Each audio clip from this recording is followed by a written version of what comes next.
Black people, I love you, and I love you enough to tell you, you ain't ready to revolt shit. You don't feed yourself, you don't hunt your own animals and slaughter them, you don't prepare your own meat, you don't own your own land, you don't have a seed growing in your window. So when you think about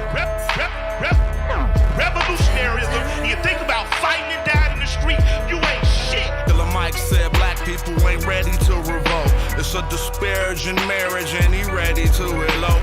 Maritime coastline, deep V hull boat. Crack a nose turned up, machete to your throat. The divine snatched the arm back, she fine, she in Zinga. Moroccan mercenary got a line on Moringa. Ask Chief X to swing it. Go fund me to rock a new car or build a school like I'm Dr. Umar. Nah, go fund some more guns, banana clips and cannabis, and bury it, the jackal, Anubis. I'm cool, keep them heaters and I'm in tie in an abyss. He ain't rapping due to libations, he just channeling this. Hands down, you ain't ready to oppose nothing. You are as a part of this system as any white person gentrified. I'm on life. Hovercraft propellers over swamp water. We make the thoughtful think they should have thought harder. Be aware of this. Don't blink, there's only one blunt between the careful and careless. It's hard to face it when you need a shrink or a therapist. Mental disorder ordered them to label you a terrorist. I breathe elements and I found the secret. We could all walk on water if it's ground beneath it. I carry my weapon and keep my trees, and still be Hotep and ask to rig Nasheed. 6 in the morning I greet my seed, then do everything I think I need. I have to say this because I know our spirit and our emotions get stirred. I'm not against nobody on the panel. I'm with everybody on the panel. I'm not diametrically opposed to anybody. I agree with everything my brother said about revolutionaryism. So let me ask you guys a few questions. We're in the South, we're in the heart of the South right now. Fishing. Who knows how to fish? Hands down. Who knows how to hunt? Let's hands. Hands down. Hands down. Hands down. Hands down. Black people, are you ready to revolt? Black people, are you ready to revolt?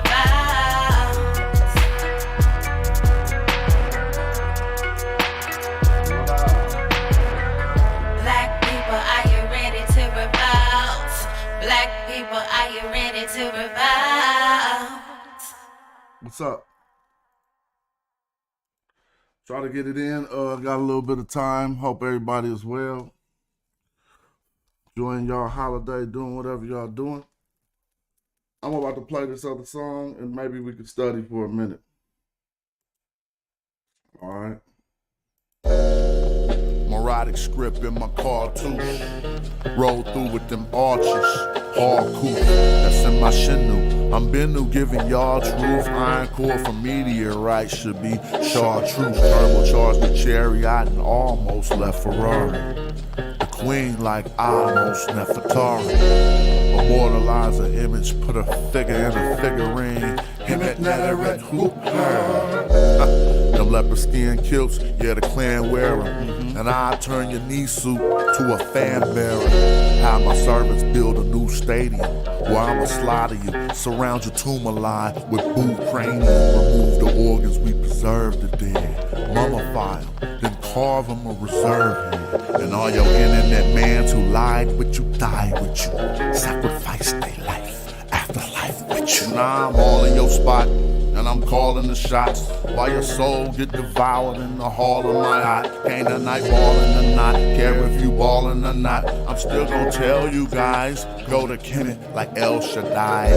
You ain't no king, You're like Cambyses the Persian who couldn't draw the Nubian bowstring. Melt the jewels in your crown into a gold ring. Refashion them after smashing the whole thing. You're like Pepe II. Too old, king. If you think it ain't black, then let me just check 'em. I know the syntax. Every morphine and before me. The scholarship top line dog and the flow mean. And my debater make a fraud quit the internet. Sometimes I wonder if I saw to fix this window yet. That's what you call repair, re-end. They heard the king of Nijar was a scary man, and he is though. I'm telling you, you better contain him, man. He's busting arrows at all these Mediterraneans, killing them. Now we ain't getting no views. Yeah, them flip-flops look like Tutankhamun shoes. And y'all just wiki, thinking I'm enthused. They turned Egyptian temples to churches and still say, I'm enthused. It's crazy. They just wiki, cause they lazy.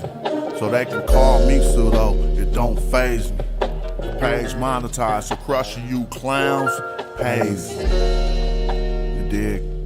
Hey, y'all notice something though? Magi art. We got a source for everything we say. We don't be over here talking about, and we know it might not be no direct source for that. What? No, that ain't how we do. That's we ain't teaching it if we ain't got a source. How you just teaching something you can't prove?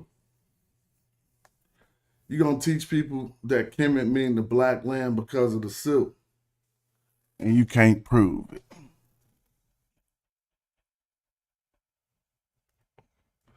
I'm looking into an old document me and brother Reggie. Hold on one second. Yeah, come in.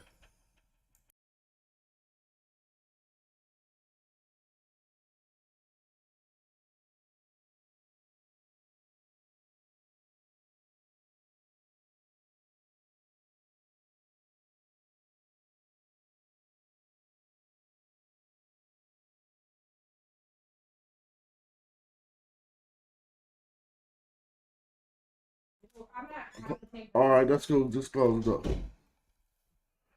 All right. My bad.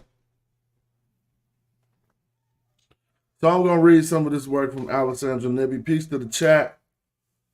Make sure y'all like, or do whatever. Leave a comment once y'all come in.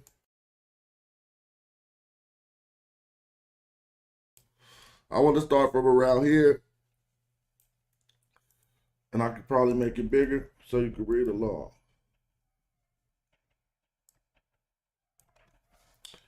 She says, Lesko's discussion involves the very name of Egypt.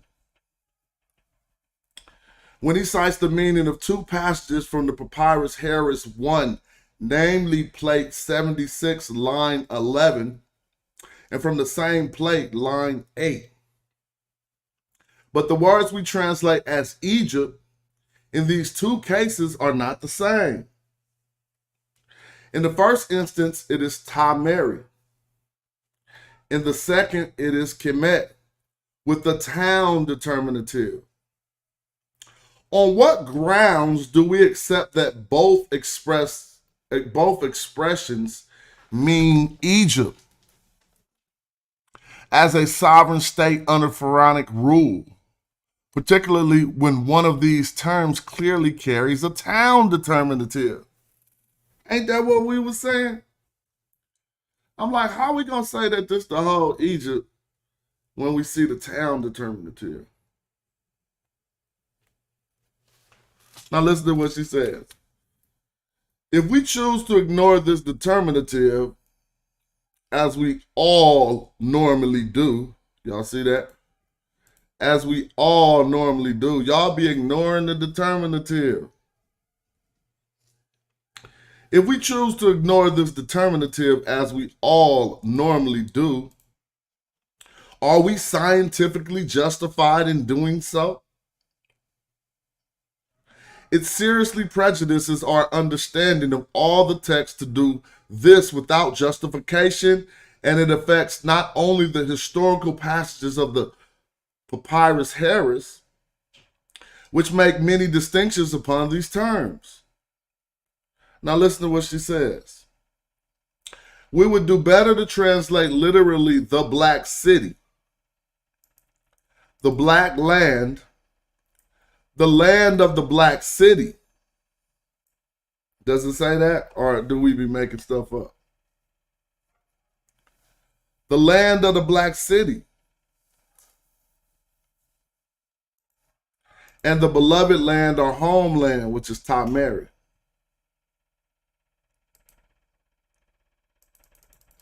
Only by rendering these with great literate accuracy will a clearer pattern of meaning emerge for them in time. It is most likely that they do not all, what they don't all do. Dang, somebody need to close that door, hold on. They don't all carry the same idea. Now listen to this. Particularly as line 10 in the same plate 76 referred to the tribute of the Black City. Dang, hold on, man. I gotta close this door. Hold on.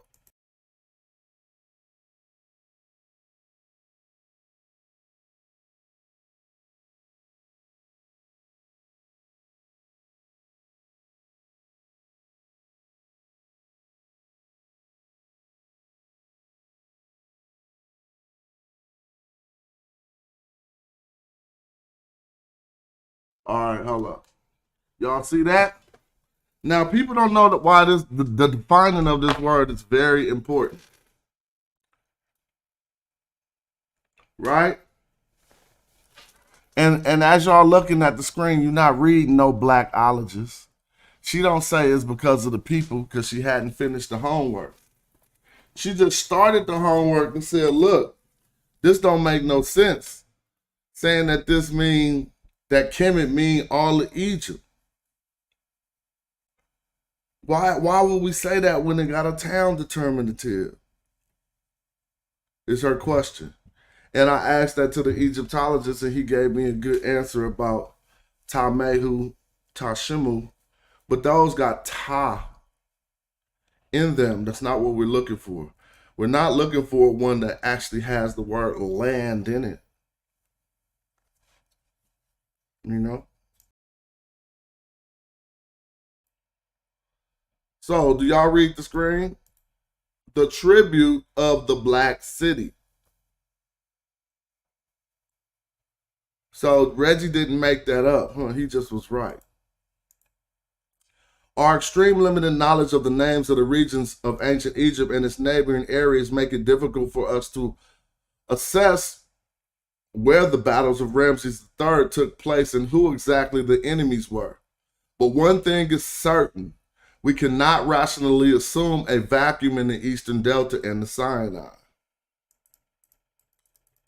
These areas were inhabited by non-Egyptians who at times must have caused trouble for the Pharaoh.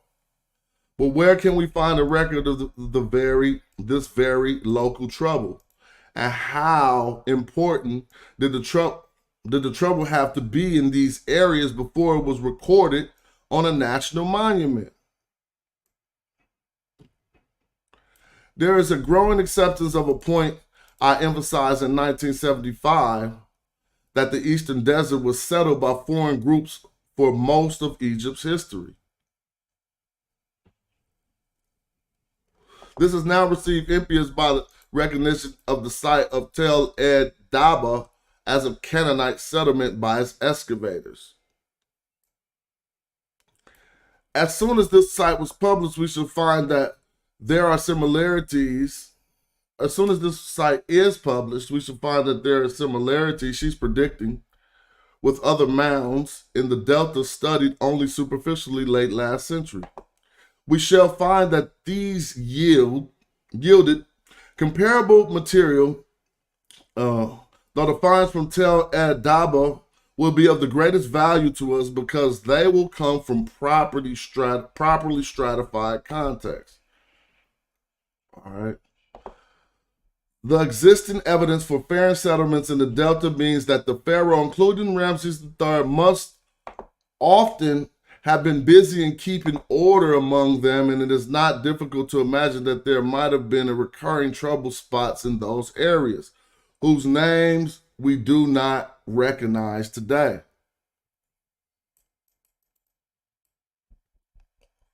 Another very relevant and basic geographical term to be found in the Medinet Habu inscriptions, which is not yet properly understood, is the Great Grain. All right, now she's going in on the Great Grain.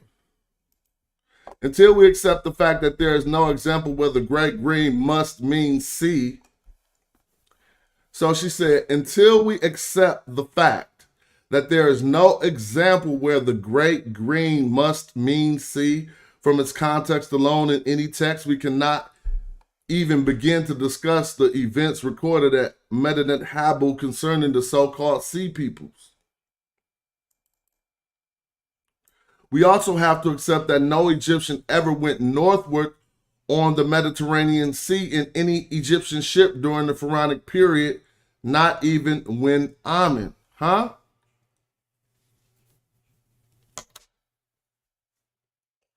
Damn, she dropping lugs. Maybe these lugs were true to her time period and maybe they still stand true. Shout out to somebody who said where they can find my music. You can find my music on Bandcamp or on everywhere. Just put in Casual. I go by Casual. You might can put in Smash Rockwell or Casual. Alternative suggestions must be found for the names which we have now interpreted as Arzawa and Tunu.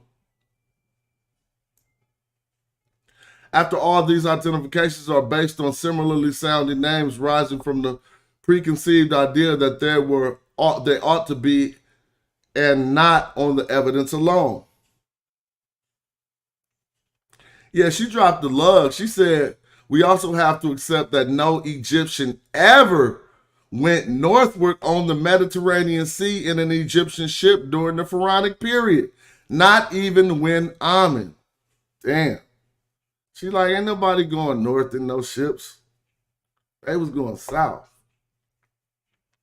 It is possible to find similarly sounding names in the Delta itself. I could immediately build a case based on similarly, excuse me, dang, I went too far up. Oh, I want to read all that, so maybe I went too far down. It should be right here. On similarly sounding names. For citing the Battle of Kadesh in the Delta, it would be based on as much concrete evidence as we have for the present acceptance.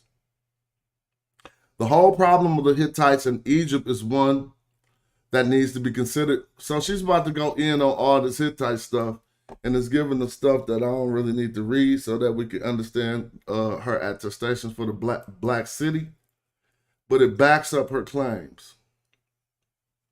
I just don't want to fatigue myself on the online reading so fast, because I will get tired of that. So y'all see, we didn't make up no black city, huh? Look, now listen to what she say about the black and the red. Just like I say. At the International Congress of Egyptologists in Cairo in 1988, so she tried to bring back up the Sheikh Antijoke conversation in Cairo in 1988, but I don't think it took. We got to look up Cairo 1988.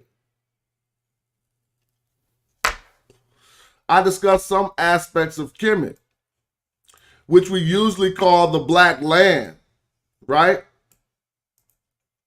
Stressing, however, that it is usually written with the town sign, which we have been ignoring. Uh-oh. Y'all thought we was just bumping our gums on YouTube and don't got no source material behind that? Sometimes it be all over the place, and it don't be time just like to just whip out. You got to have a whole show for this. Anybody is still saying that the silt and the soil after the Egyptologist told you it was racism. Golly. How you get an Egyptologist to say that that had something to do with racism? Now listen to what she says. She says we keep on ignoring the town sign. If we look closely at the way Kemet is written, we must inevitably accept that its accompanying town sign refers to a city. Y'all see that?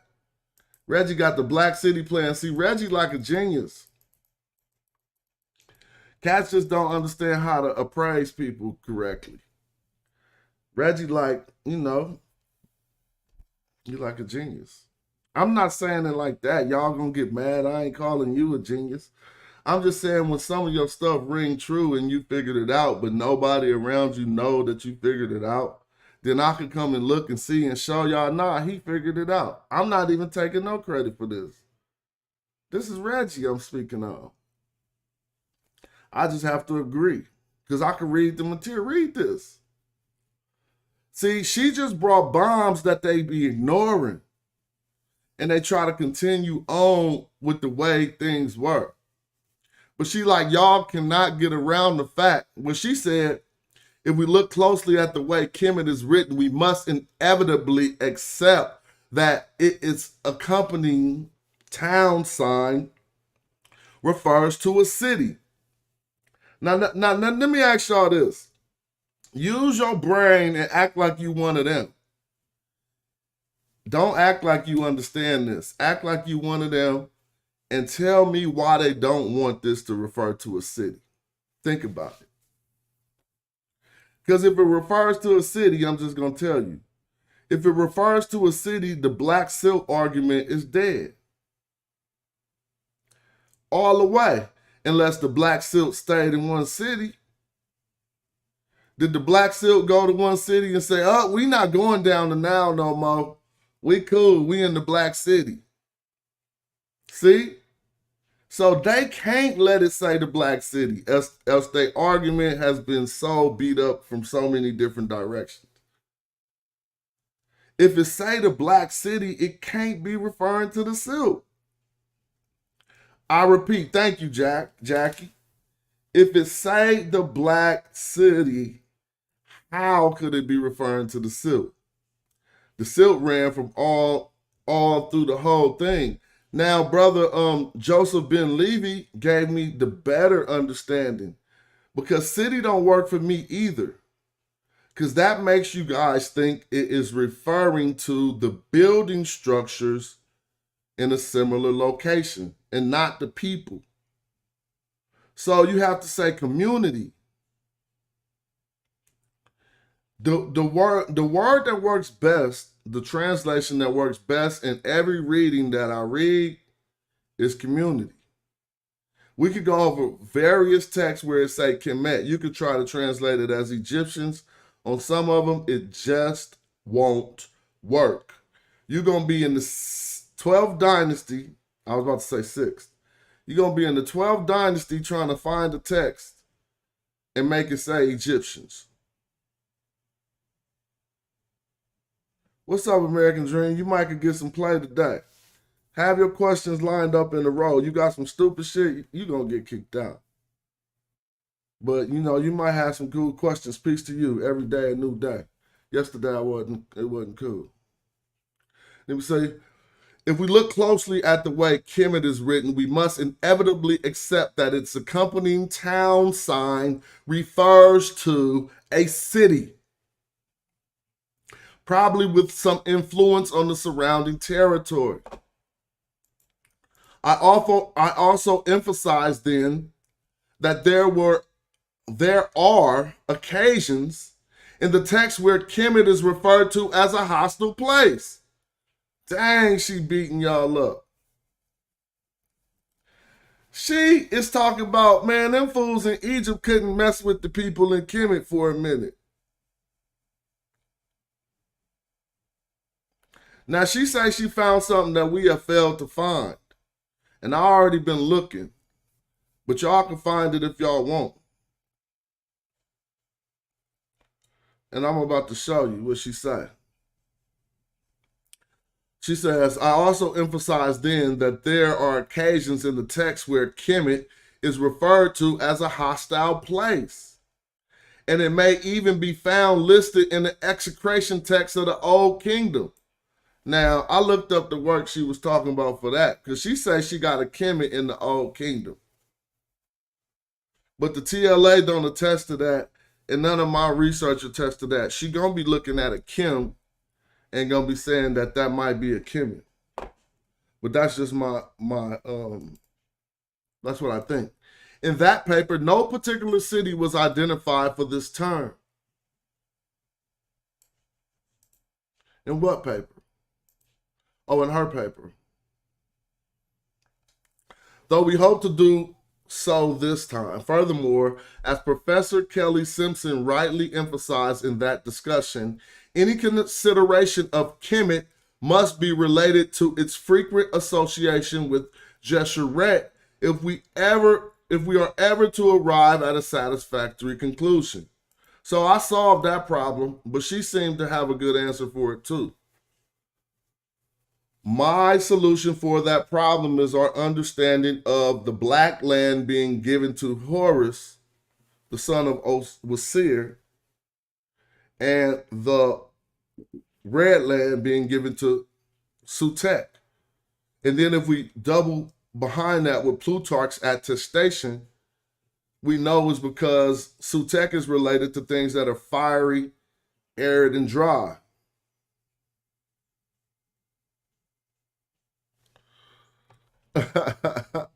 It's on page 187 because they're getting bodied, huh? That's hella funny. Now look, so they keep on linking on this frequent association with Kemet with Jeshurun. Watch how she beat that up. She gonna beat it up different than I beat it up.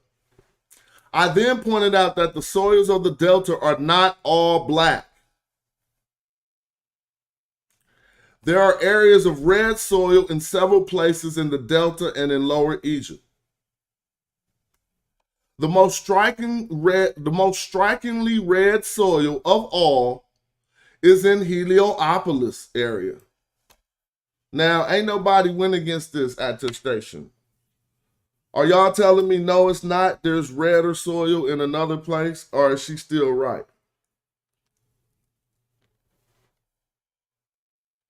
So she's still messing with the soil in her argument, and you know, scholars haven't seen our work, so they gonna have to do what they was doing. So, but look at how she comes to her conclusions. She says, it is in fact the red clay, and as such, the geologists say, it is the old formation and not a relatively new deposit in Heliopolis. The published excavation reports of Heliopolis both refer to the hardness and redness of the ground. Our sketch map figure 1 shows approximately the area of red clay that I have been able to ascertain in that region. Excuse me. It cannot be ignored, taken literally to mean that Heliopolis was never a part of what you say it wasn't a part of Kemet. Now y'all gonna see why they keep saying he was the ruler of On, but that is the Heracleopolis, not Heliopolis. Now look at how she's breaking this down. Let's look at this map going along the old Heliopolis Canal. She's saying, man, this Jeshurun over here, up by the Delta.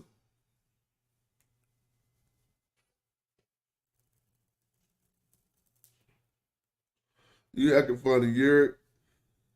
You see what Alessandra Nibby put forward? She like, man, this is the reddest land is over here by Heliopolis. And they never say that that's part of Kemet, as she attests to.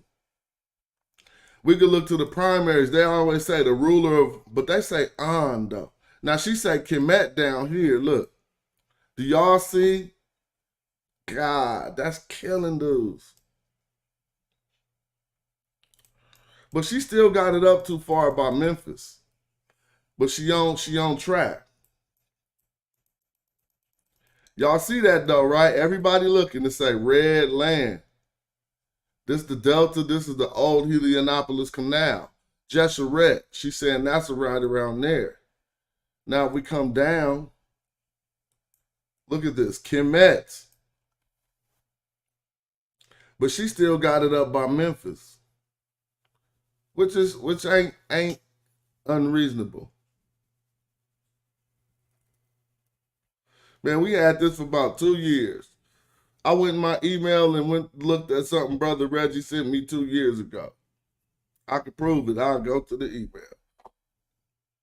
They just, it's just, you know, we need to save our content, hit them with the different arrows so they can just feel pummeled from all areas. Now let's see what she continues to say. Of the black land or the black city. She like, get off that black land hype. But the red land, possibly the red land Jeshurun. So she's saying it's possibly really the red land, but it's really the black city. Right? The text always implied that the red land is a northern area and also that it extended towards the east. I would have to see her sources for that. She got a footnote number 7. Although more often written with the hill country determinative, Jeshurun is sometimes written with a town determinative. We must therefore accept the red city existing along the red hill country in the vicinity of the eastern border of the delta. Now go back to what Plutarch say. I would take her for that too, even though she associating it with the land. But she keep going up into the delta to talk about the red city. And if you go to what Plutarch said, he associated it with red people. What did he associate with red people? The fact that Osiris was dark, so that Egyptians didn't like associating with red people. And so this way they made Sutek the one of the red land. They didn't like associating with people of a reddish, sallow color. That's Plutarch. But I'm still accepting her work for what it's worth. She's focusing on the ground, and let's see how she rectifies it, because there's a lot of useful stuff in here for my argument. The vicinity of the eastern border of the delta, probably with some influence upon its surrounding territory. Now look what she says. A text from Dendera speaks of a goddess, probably Hathor, as the lady of the red land in Heliopolis. Now this actually says that. But I need to read this right, because that ain't your normal Nabet. I got this text. Let me stop playing, man. I'll be acting like Let me open up the book. You know I don't be taking a word for it. Is it still open? Bow. Come on, man. Stop playing with us. See, who go this is where they fall off at. And we got whole classes to make sure we doing this right now. And I think we about to have one today. If y'all ain't in the Magi back chat in the Archers, email casual at hieroglyphics. I think we have another hieratic class today. So on plate number 70, wait, let me see in my memories, 76, right? We're gonna go look at what she's saying, man. We gotta stop playing. Where else they do this at? They be acting like they do this on the few pages.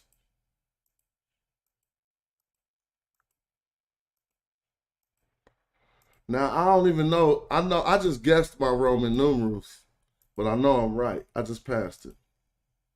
Why did I guess my Roman numerals? Because I know I'm probably up to the 50s. But when I came here, I relied on my Meta Natura a little. And that's why I don't be having to trip off the Roman numerals. Let me read the page and see if I'm right. So let me see.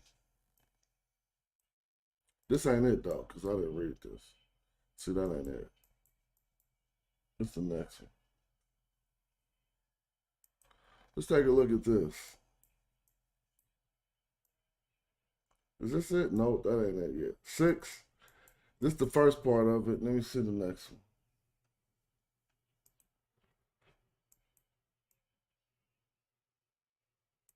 All right, this might be it. Hold on.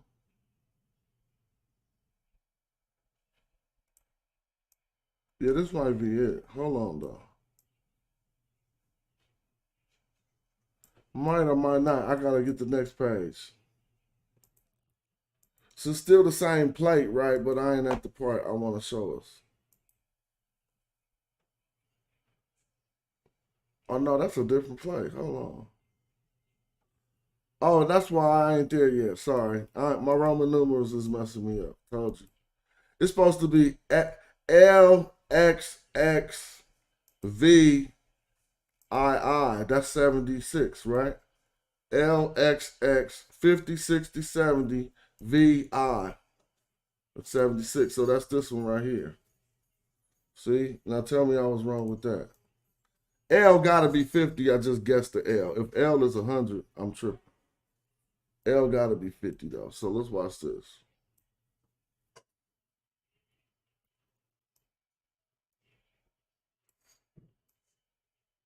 Here we go. All right, I got two of them for you. Right?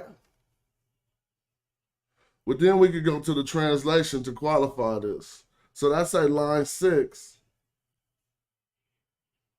This is line 10. Back here, from around this area, and then you see the Kemet is final. You probably can't really see it. Let me see how big. This is big as I can make it. I can make it hecka bigger if I snip it. Snip. Now, this probably, people write that hieratic different.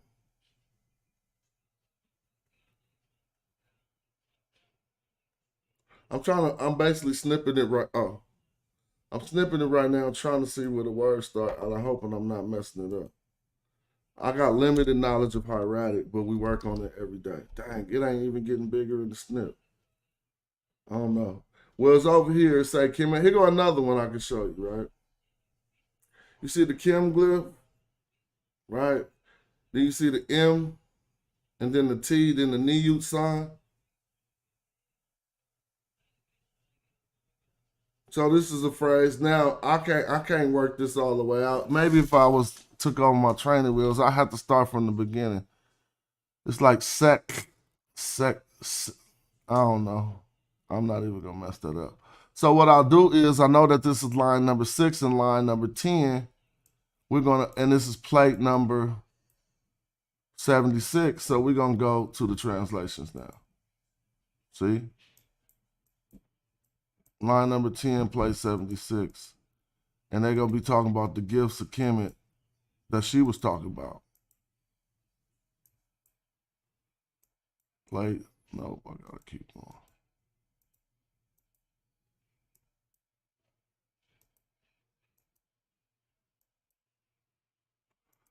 Here it comes. Oh no, I'm going too far. No, I haven't. I need an L in the plates. I should probably make it smaller. And we're going to keep it on, and then I'm going to open up the chat. But y'all see, Reggie ain't make up no black city. See, they just promoting that black suit and stuff because they want it not to have nothing to do with black people.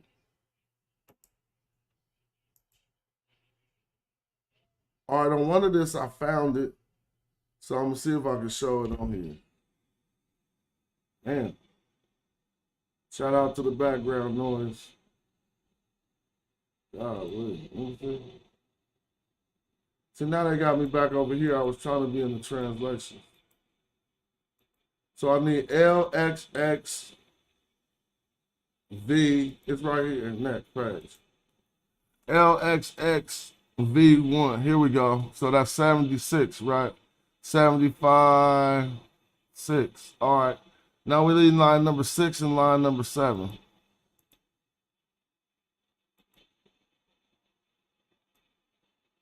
It's going to say something about Kemet. So he'll go line number 6.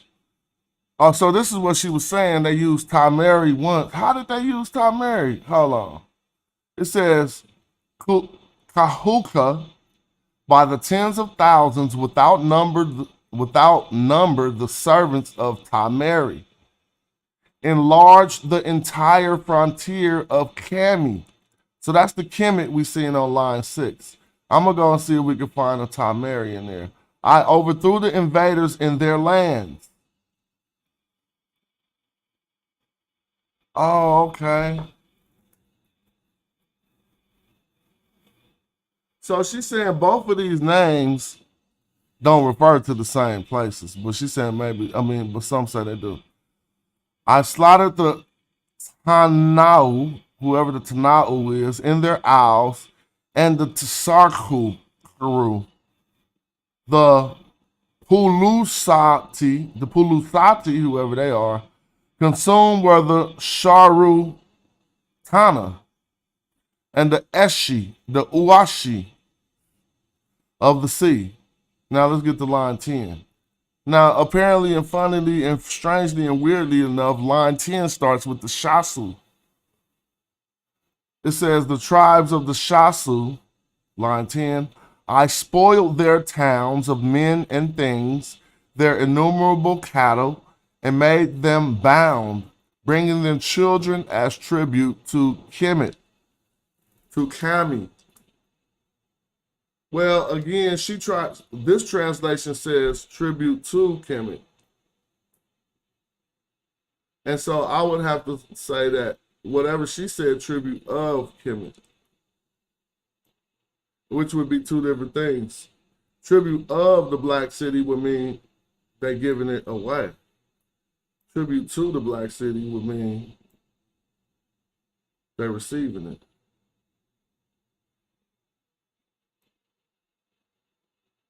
Now this right here, I'm going to continue reading to let us know they didn't think Hukapata was Egypt either. Line 1 on plate 77 says, they were invading the cities of the Western Bank from Hukapata as far as Karubana. So Hukapata is a city on the West Bank. They were invading the cities of the Western Bank from Hukapata as far as Karubana. And they penetrated the great river on all the banks, for they had captured the towns of Kautut for many years.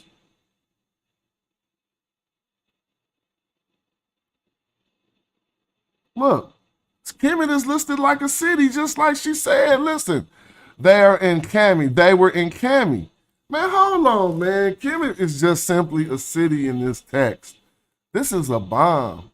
Look, they were invading the cities of the Western Bank from Hukapata, so that's a city, as far as Karubana, that's another city. They penetrated to the great river on all its banks, so all its banks is the whole nation now, for they had captured the towns, back to towns, of Kautut for many years. They were in Kami. See? That's another city. They were in Kami. Now listen, lo, I routed and slaughtered them at once. I overthrew the Masu Asha, the Rebu. The Mashu Asha is probably the Meswesh. The Rebu, the Merubata, the Kaikasa, and the Shai. The Hassa. Man, these sound like African tribes, yo. These are all the names she said that they can't find who these people is no more. These don't sound like African. I know the Rebu and the Meswesh. I don't know who the Merubata is. The Kaikasa, the Shai, the Hassa. This is line 3 on plate 76. So when we look at that, let's remember it. The Bakhana, killing them in their blood, made as heaps, whatever. I made them turn back from trampling on the confines of Kami. Is he talking about the whole nation there or just that city? Earlier, he referred to Kemet in a list of the cities.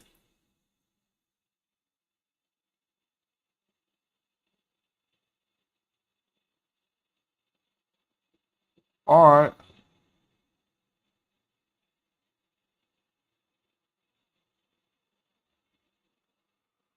All right, so let me see. I was just reading above to see if I had missed something. It says right here, the Rebu and the Masha'u were seated in Kami.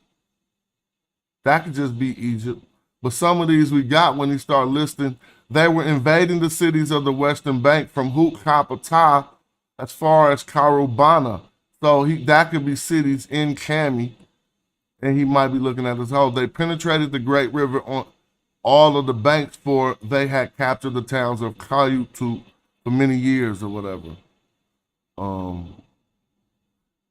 They were in Kami, lo, I routed and slaughtered them at once. I returned to, all right, and yeah, so I think this Kami sum could be the whole land, but as she pointed out, it was listed amongst a list of cities.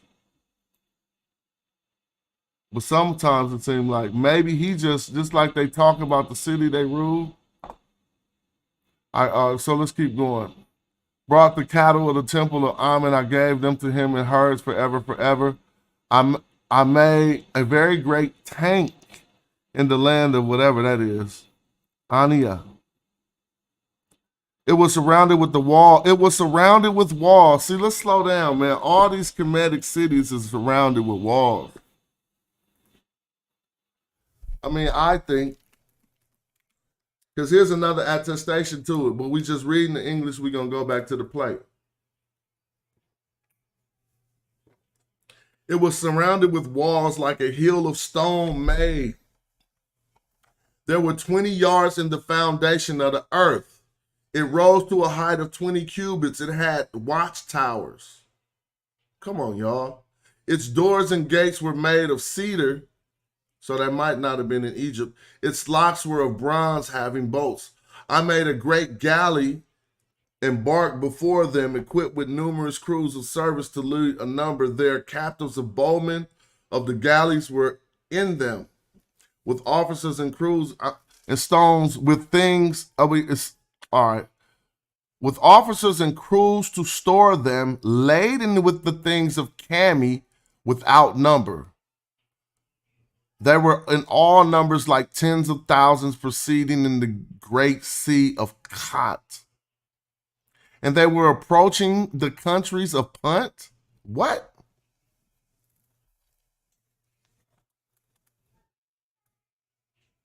Man, that messed everything up. That make it right back to what I thought.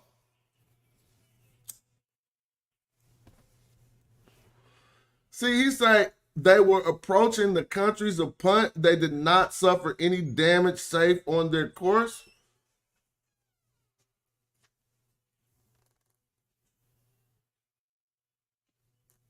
Now, this is what I want to show y'all that we find in this text. Right here, it keep on saying the land of Kami.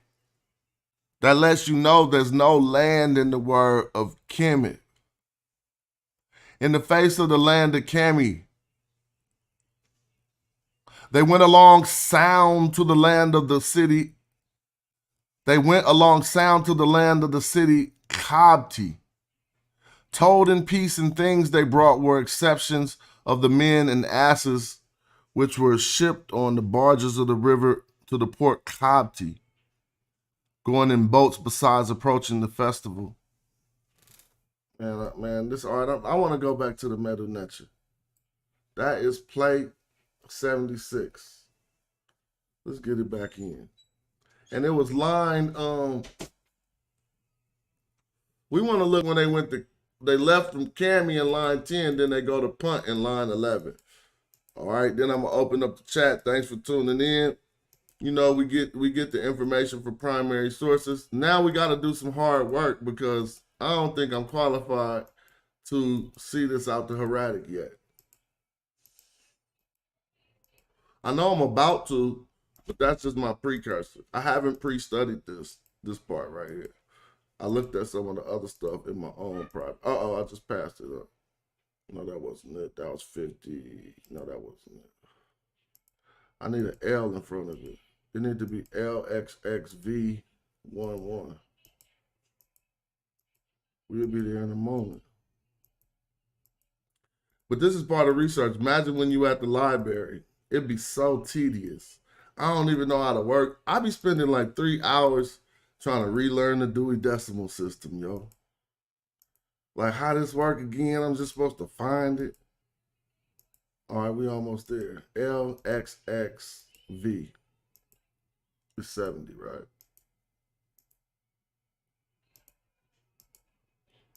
LXXV.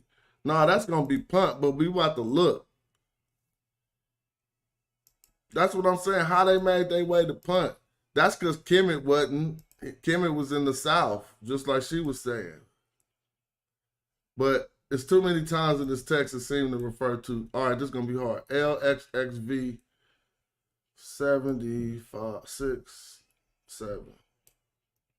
Line number. At least we know the line. It was line number 6. Let's see how much we bumble and fumble. Oh, I know this. I know the beginning. I see an ankh at the bin, but I don't see the rest of the word ankh. What text is this? This is the Papyrus Harris. Maybe I can find the translations real quick. But I'm about to find what we're looking for first. It ain't that hard. Hold up. That's a sin. I see. I feel like, what's that? Your boy Commission. Let me see. I'm gonna find it though. Somebody see the top Mary? Maybe that was line 6 and then it was line 10. Or am I just tripping completely? That's gonna be too hard for me to find. I have to do too much.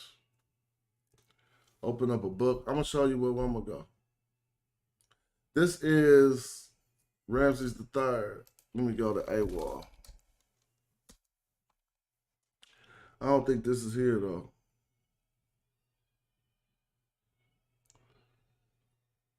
No, it ain't there. So I ain't gonna be able to find that, so I'm gonna just go back to the book. I mean, you know, it's just gonna be too tedious. Oh no, I found this one someplace else. All right, so let's go look at number 8 real quick.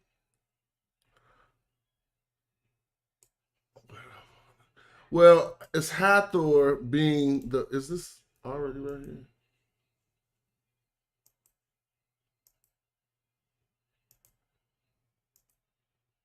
Forget it.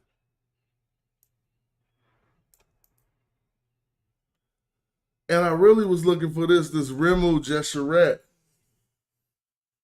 But let's read what she said. This implies that Jesheret is one of the 2 lands.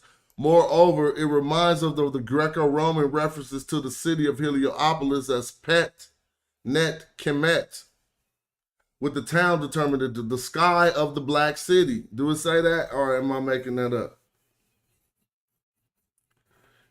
One of them was 76, and then the other one was 77.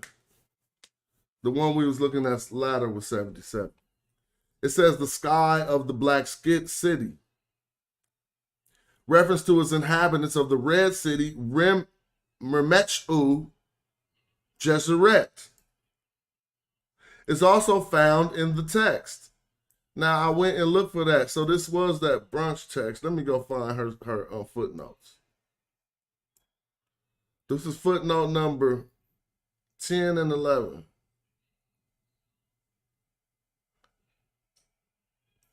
All right. Well, let's see, 10 and 11. Yeah, look. All right, so she got one in the Wörter Bush.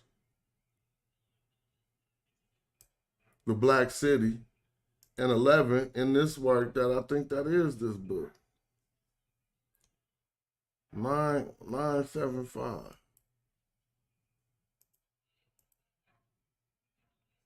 All right, well, whatever. I'm getting kind of like, you know. That is this book. No, this sound with Birch. All right, this ain't, or maybe I had the other book. All right, looked at the, I'm so silly. Here it go. My bad, y'all. I found it on the primary, man. You know, I did more research than that. Here it go right here. Oh, man, I was tripping. So what we have here, an outlaw and a beer. Let me show you. I'm going to snip this. This is what I found when she was talking about I had to go to the primary. I found it in the Louvre. So let's look at this. And look at who Hathor is right here. See? Now, I didn't find the rematch yet. I was still looking for that, but I found this. Maybe it's at the bottom. Somebody read. Read! See, we get it off the primaries. What that say? To the left. It say, Het Heru, Nabet, Ha Jesheret.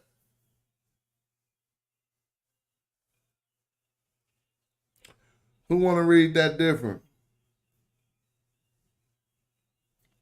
Uh-oh.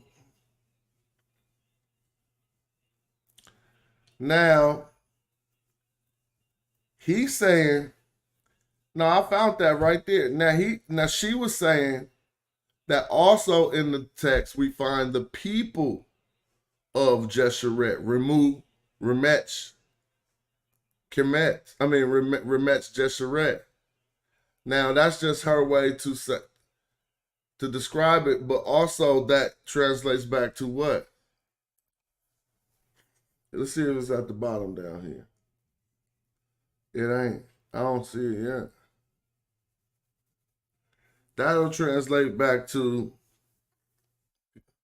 red people too. But we have to look at the context, but it's people of the red, just Jesheret. Remet Jesheret. If it's an adjective, it's describing the people. If not, then it's saying people belonging to Jesheret. But so it was on the primary. That's what took me so long to find it. And if y'all can read this over here with my mouse, it's hard to see, but it's kind of moving on it. I tried to make my mouse bigger, but it don't reflect. So she is Hathor of the red land. Now let's stop because she is the mistress of the red land. Now in the book, she's arguing that this is Heliopolis and not the desert and stuff. See, look at right here. And if we continue, we're going to continue reading because we finally, after all that time, found this one. And I got the other one too. Well, we didn't find this one. We found, this is the one. No, because this one has on right here. So let's read it. We need to find this one. A text from Dendera speaks of a goddess, probably Hathor, as the lady of the red land. We about to find this one live right now. I'm going to show y'all how we got to do the research. Because people be stopping at their secondary sources. So I'm going to just show you how. I haven't found this one yet. I'm going to show you how we find it. But we just found the one below it. So we're going to read that and then we'll go find that one. Another inscription on the fragment of the Stellar Lobe C94 dating to Ramses II speaks of Hieratic, the great god, and of Hathor, lady of Jesheret. That's what we just looked at. Right? Lady of the sky over the two lands. All right? Now, she said, this implies that Jesheret is one of the two lands. All right, so, but this first text. So for footnote is 8, we're going to go to the end of the book and look up number 8.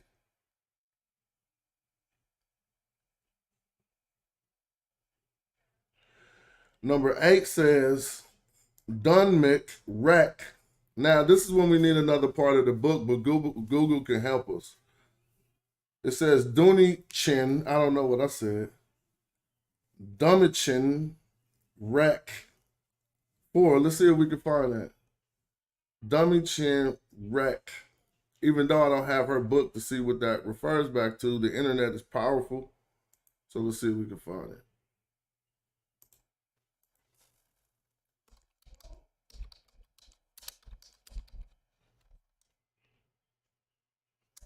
You gotta spell it right.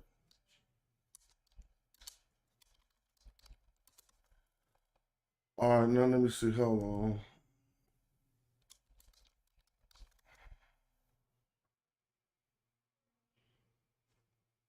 It's gonna be hard. Dumichin. All right, who is he? I'm about to find out who he is first. It says Dumichin and his mentor. So then I can find out his bibliography and find out which book is wrecked. But what I gotta find it. If y'all know the scholar already, then y'all can help. So I'm gonna find him. Ology. Oh, there you go, Johannes. Now we need to find his. Now we need to find his bibliography.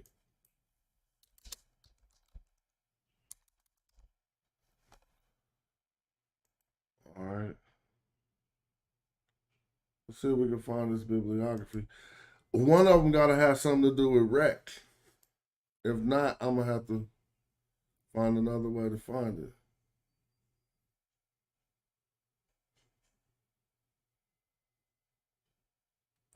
I'm just trying. I can't do that right now on Site 12, but I'm going to look in a minute. I'm trying to find this book. Oh, here we go. It said Reg, not Rec. Huh? Let's see if they say R-E-G on her book. No, it says R-E-C. Unfortunately, I don't have the code page of her book. But R-E-C Volume 4, I can find that.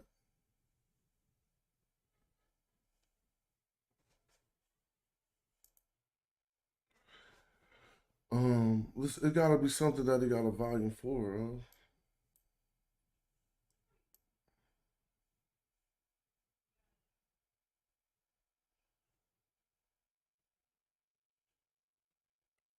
I'm gonna find it. Don't trip. You be wanting to find stuff, but I'm gonna stop though and continue with the reading, cause I get too caught up like I'm not online. You know what I'm saying? I'm gonna just put Rec Volume 4, R-E-C 4. I think it's gonna be this, man. That's Volume 5. Did he write these? That's Volume 5. I need Volume 4.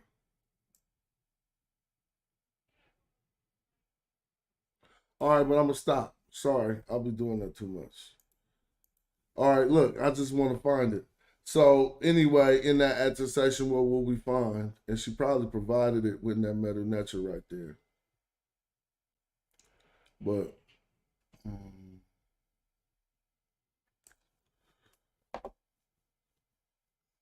here we go. Now listen, Reggie didn't make this up. It implies that Gesheret is one of the two lands. Moreover, it reminds us of the Greco-Roman reference to the city of Heliopolis as Pet Net Kemet, with the town determinative, the sky of the Black City. Reference to the inhabitants of the Red City, Remetu Gesheret, is also to be found in the text. Now, here the discussion by Henrik Brunch on the Red Land is among the first we have, and it's still valid. He rightly concluded from the textual references that the Red Land was the hilly area extended eastward of the Delta. Man, we got it. Though I would not agree with him and with H. Gother and many scholars today that this area extended as far as the Sinai or the Red Sea, are much further north than Bilbias. These deserts are not red in the same way, you see, as Heliopolis or the Red Mountains are red. Brunch was very perceptive, nevertheless, in association Gesheret with the red color of the ground. So that's where that's starting. Man, if we didn't find the beginning of the red land to the ground, because I looked, I'm going to have to go into Rugsch work. B-R-U-G-S-C-H. Rugsch. I'm going to have to go into his works.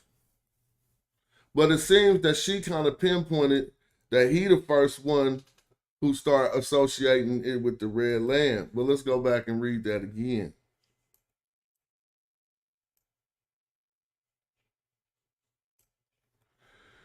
These deserts are not as rare. And the discussion by Henrik Brunch of the Red Land is among the first we have. She put number 12 there, footnote. And it is still valid. The discussion by Henrik Brunch of the Red Land is amongst the first we have and is still valid. She didn't say the Black Land, though. He rightly concluded from the textual references that the Red Land was the hilly area extended eastward of the Delta, east. Though I would not agree with him that R. and H. Gauthier and many scholars today that these areas extend as far as the Sinai or Red Sea are much further north than BS.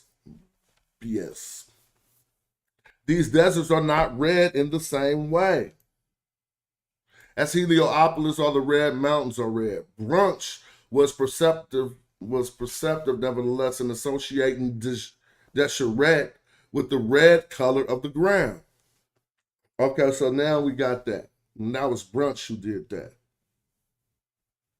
Furthermore, he rightly emphasized that the Red Land was the northern area to which the text sometimes referred as the eastern extension of Memphis, or the eastern Memphis. In fact, he goes so far as to say the Red Land cannot be separated from the Memphite nome. Interesting. Although, I don't know if that's all the way true, although Heliopolis was situated on the eastern limits of the ancient Delta, it is known that the canal which later served the city of Cairo used to run from the Nile to Heliopolis from a modern site of Attar in Nabi at the southern end of the old Cairo. See our figure 1 here. That's the one we was looking at earlier. Keyes reminds us that Heliopolis was some 20 miles north of Memphis as the crow flies, but the canal, as the crow flies, but a great deal further by road. Oh, if you put a straight line, it's 20 miles. But if you take the road, it's further. However, the river and the canal offer a more convenient link between these two culturally very important ancient cities. So she arguing that Kemet is a city, man. And the Red Land was almost a city too. That's interesting. It is useful here to recall the close association of Ptah and Atum, who each exercise authority over one of these cities. Junker noted the titles Ptah in the eastern Memphis. I repeat, Ptah in eastern Memphis and Atum, Lord of Ayan, which was the place on the Shabaka stone. Yet we must attribute to each of these cities, Memphis and Heliopolis, a particular and separate entity which goes back to the creation myth, the primeval mound, the Erhugel for Memphis, and the Ben applied to both areas. Nor originally, wait a minute. She said the same creation legend did not, I skipped the sentence. For Heliopolis was the end after the Ben. This warped page got me reading funny. It says, the primeval mound, the Erhugel for Memphis, and the Ben for Heliopolis. The same creation legend did not apply to both areas, nor originally did their religious cults through Ra, is noted earlier in titles of the Old Kingdom. So their religious cults they wasn't clicking. It was two different areas. Brunch discussions of the Red Land, of course, also refer to some of the many documents which inform us that the Red Land was the acknowledged domain of Seth,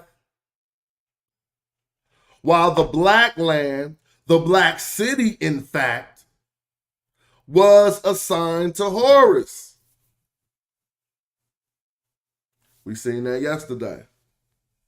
Together, Brunch affirmed they constituted the two halves of ancient Egypt. Yet we must emphasize here that the black city and the red land, dang, this is killing everybody. The black city and the red land or red city and their neighboring areas are both northern territories and have nothing to do with Upper Egypt, is what she's saying, or the South. I must underline here in passing that I have found no evidence at all for the early association of Seth with Ombos in the South. This must, that was a long time ago. It's hella association with that now. But this idea must be re-examined urgently. Among the texts related to Seth in Scout's Erd 6, we find the plates 16 and 17, the lines 17 and 18. On pages 16 and 17, the lines 17 and 18. Now, if we read this is what we looked over yesterday because I couldn't just take it out of her book. But we could read it again straight from the Medunetta, Erdi Kemet. Actually, let me read this correctly. It says Erdit Kim in Heru. Kim, not Kemet. Kim in Heru. So this is to give. He has given Kemet or Kim to, literally, he has given black city or community, literally. Come on, I'm gonna snip it. Who wanna debate this? Snip. Let's snip this real quick. Hold on. I gotta take it off. Now go like this. Now we read this yesterday.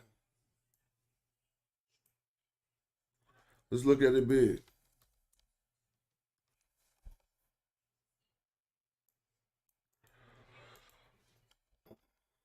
That's all right. Now look. Erdit, to give. Since it's in the verb first position, it's like giving. Now this only says Kim. Where do you see a T? Show me a T, and I'll give you $1. It ain't no T. So he's giving Kim. Kim means black. That which is black. What is the category? City or community. So he's giving the black city. Who are you giving it? It should be a preposition after this, right? To. You can say to for in. Now where you see your Horus at? Well, since this is such a different hair, we have to read the whole sentence to get the context. So we got a hair here, and then we got the determinative of divinity for Horus. Right? Now, what happens over here? Let's do this in the reddish color since this is red right here. This is the closest I could get to red. Jeshurette, and then like they pointed out to me yesterday, see this little stroke for land right here. So they want to call this the red land. Fine. The red land, these strokes is associated with that word. Now you see a preposition after it. This could be net or ni, belonging to, or belong to. This is the word sutek. Sutek is hard to make here because it's just a dude with a thing in his head, but to let you know at this time period they wasn't messing with sutek.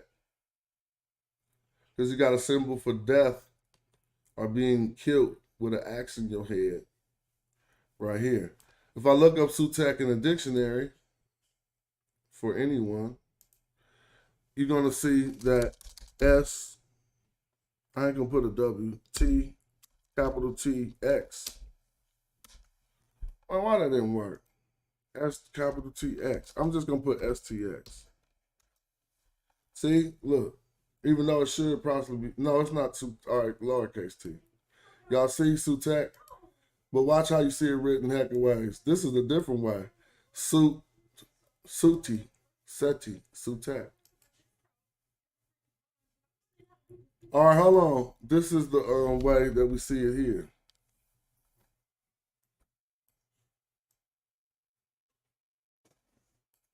Seth is Sutek. So when we look back at the book, oh no, it go like this. You see that at the end, see in green. So this means that giving black community to Horus, and we just imagining the and, the red land to Sutek. M, let me see. Let me show you. M is going to mean by here. M, by, let's look at this next word. Pesh. This is to divide. Let me go to the dictionary. Look, that's going to mean to divide. I'm going to put a P and a capital S. Dang, that quick. To divide, right? So pesh means by dividing. They just spelled it out. If you just see the X in the papyrus roll in the 3 strokes, that's a way to say pesh, to divide. But let me show you the one where they spell it out. See, they spell it here. Pesh, to divide. To spread out. That's a different pesh. It got wings. This is a portion too, if we got a half a shindu. So they're gonna what are they gonna divide? So this says by dividing. So you can't tell me what the 2 lands is, because I can read. What's this word right here, y'all? I know all my people and all the archers know what this word is.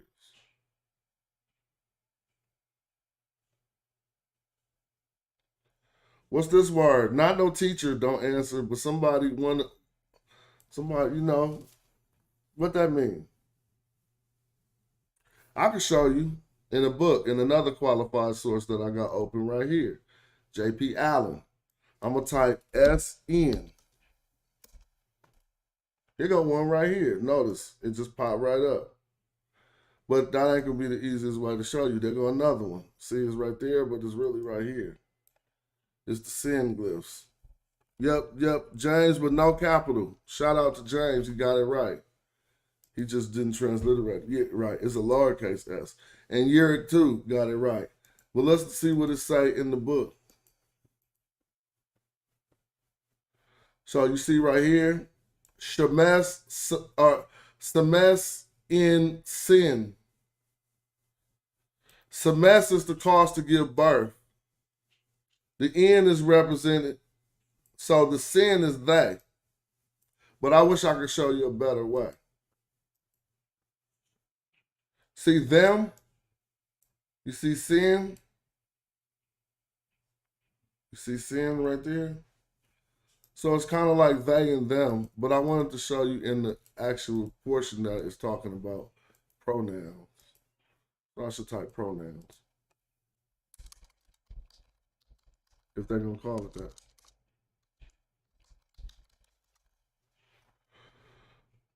Right? It's just a pronoun for a group of people. So think of your pronouns for a group of people. They or them, right?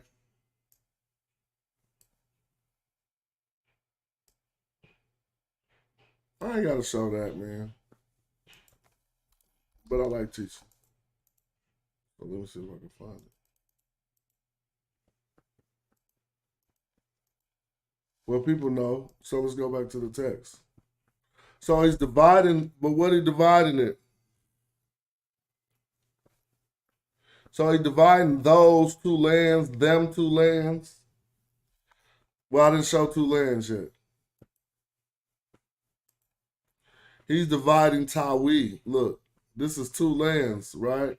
So if you see one land, you say ta. If you see two of anything, you put a W and a Y after it. So if you put an E in the middle of a W and a Y, you got we or way. So that's why we say tawi. Taui, some say taui, because they changed the W to a U. Tawi, Tawai, Taui, you know, that's the two lands right there that I'm about to do it again in a different color. Here go the two lands. So now, nobody can say what the two lands is, because ancient Egyptians telling us what the two lands is, at least at this time period. At this time period, right? So now what she said was this was a black city with influence around its area. And this was when you find Jeshurun with the town determinative, the red city with influence around its area. In her attestation, she speaks nothing about the people. But her work lines right up with this still being the people. Why? Because she say that this right here is in Heliopolis in the Eastern Delta. And she said even brunch are, one of those scholars extended it as far as to the Sinai. Right? But we don't want to go too far. Now, this NS, to them, to it, maybe. Or, not to it. This nest and then this N at the end is just saying basically to them, for them, but in a different way. Because I see nest ain't a word, and then we got an N connected to the nest. So I don't know if the nest is a word. It could be. But I think that's saying the two lands, NS, to it, that divided for them. The two lands, the two lands got divided up for them. It's basically what it's saying. Right? As we see. And so, I don't know. Oh, in sin. That's what some could say too. In sin to them, just like I said. In sin to them. Right? So yeah, this work says the Black City. I don't know, I'm talking for long. Let's open up a Zoom. I'm gonna make me a sandwich today. So I've been grocery shopping. I'm about to learn some new stuff. Guess what I'm about to learn? How to use all these recording in progress. Other sweeteners that they don't popularize in America. Like monk fruit sweetener. People like, what's that? See, told you. Recording stopped. And there's a lot of them. Can't just use sugar.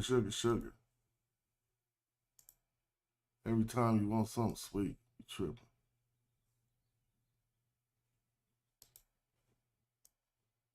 Let me open this up. Feel free to join the chat. And today we're going to have some debate. So if y'all want to come in and say something ain't right, I'm going to let you in. Just be respectable. We don't want to do no fussing and fighting.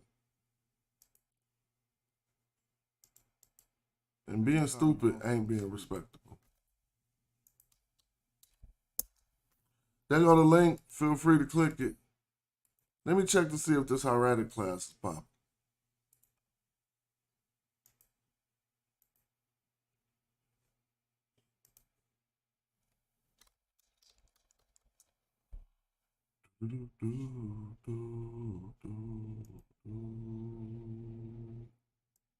Because if it is, I'm going to stop.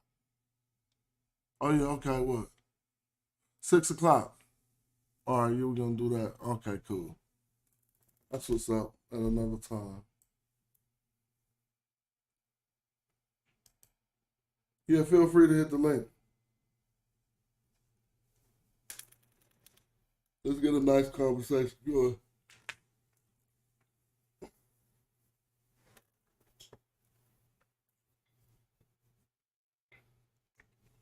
Feel free to hit the link.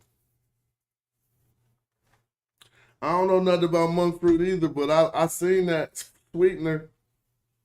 And I'm like, so am I gonna go my whole existence with only using the products that they put in my face in the market and never experience none of the stuff that you had that was not so easy to find? I'm about to get some monk fruit and some monk fruit sweetener. Hit the link though. Let's talk about it, whatever.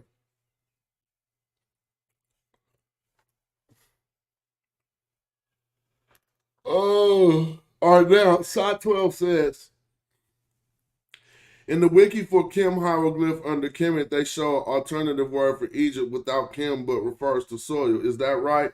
And does it mean, well, it don't really refer to soil. It is right, but it don't refer to soil. It refers to a primordial mound, M-O-U-N-D. A primordial mound, right? And so the mound don't necessarily refer to the soil. It refers to the fact that it is a buildup over time, right? You know what I'm saying? The mound don't even necessarily have to be out of the fertile soil. The mound could indeed be all red land. It just refers to a mound. And so they had this word Iat, I-A-T, which was also a name for Kemet because it goes back to the burial place of Osiris. That word don't go back to nothing else but the burial place of Osiris. It is Iat, right? And the primordial mound too. But we could go in on that if somebody don't know that one of the term Iat for Egypt, which refers to a mound, is because they thought that's where Osiris was buried. Peace. What's up, Patah? Peace, Smash. What's happening? Chilling, getting ready to take a lunch break, hoping we could keep the show going. Oh, well, I'm here, but I ain't gonna be able to keep the show going. But hopefully we get some participation. Yeah, James and maybe Reggie will come in, but he on the train. I saw him chime in the chat, and hopefully Chris is around. But yeah, the hieratic class is canceled. We're supposed to do our homework. I done missed a couple classes. And the homework is due next weekend, so we can keep rocking. But yeah, and get your, hopefully somebody come in so you can get your lunch break and go make a sandwich. Oh yeah, I'm still here though. We chilling. Yeah, somebody said they use agave in the chat as far as a sweetener, but that sounds good though. I don't know what monk fruit tastes like. Monk fruit. I heard it's good though. Yeah, I want to try a lot of them different fruits. Yeah. I think we got somebody new tapping in, Joseph Francis. Yeah. I thought you said American Dream was trying to get in here. I might let him in if we get, some people who want to do that discourse. Right. Yeah, I was on with Unc last night, and but anyway, I did make a couple mistakes. I just want to correct myself on in the public. Amos, I didn't realize there was a General Amos who served under Tutmos, Amos, and I believe I might be mischaracterizing this particular king. Amos, Tutmos, and Kamos, maybe. It might have been Kamos, but it was around the time of Hatshepsut, but it actually was before. She came right soon after because Tutmos II, her brother, of course, she married him so he could get the throne, and then he died, and her stepson, Tutmos the third, who was like really young, like a baby, and she became regent and then co-regent with him. But she, because she only had one daughter, and I respect the culture. I respect Hatshepsut, but it seemed like she was really hard on her brother's son, making him go out and do all those the warrior things, and she stayed and did most of the administration and took on in the role of the king. She was the king. She even wearing the false beard. But yeah, that's an interesting. I mean, I love that history, the Nile Valley African Kemetic history. So yeah, I wanted to correct that. Word up. What's up with Joseph? Good afternoon. What's up? Peace. Peace. Can hear you. We can hear you. Yeah, I find something very interesting here. That the argument that we're having is actually an ancient argument. They've been having this argument for a long time. That's all. Mm-hmm. And it's always been people who just have heard something and written it down without checking it out for themselves. So you don't find that very interesting? That it kind of mirrors what's going on today? I don't know if I'm following you all the way. Say it again? I don't know if I'm following you all the way. What I'm saying is, right, we're having this argument about Kemet being the black land, right? Mm-hmm. But the argument that we're having is not a new argument in terms of when we look back into the record. Mm-hmm. Because people like Plutarch who are making the same argument, just in a fashion. Yeah, I'm with you. I'm with you. I agree. Right. And also, the mythology plays a very important part in what we're saying too. Because you're pointing out a lot of mythological things within the argument as well. In terms of the black land and the mountain, these different things belong to different deities. Yep.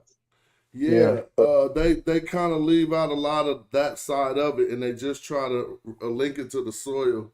They don't even want to say that Osiris was black. At one point, he was called the Nile. He represented the Nile.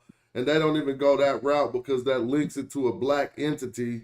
And so that's going to eventually lead to black people. And so they just leave that alone as well. Yeah.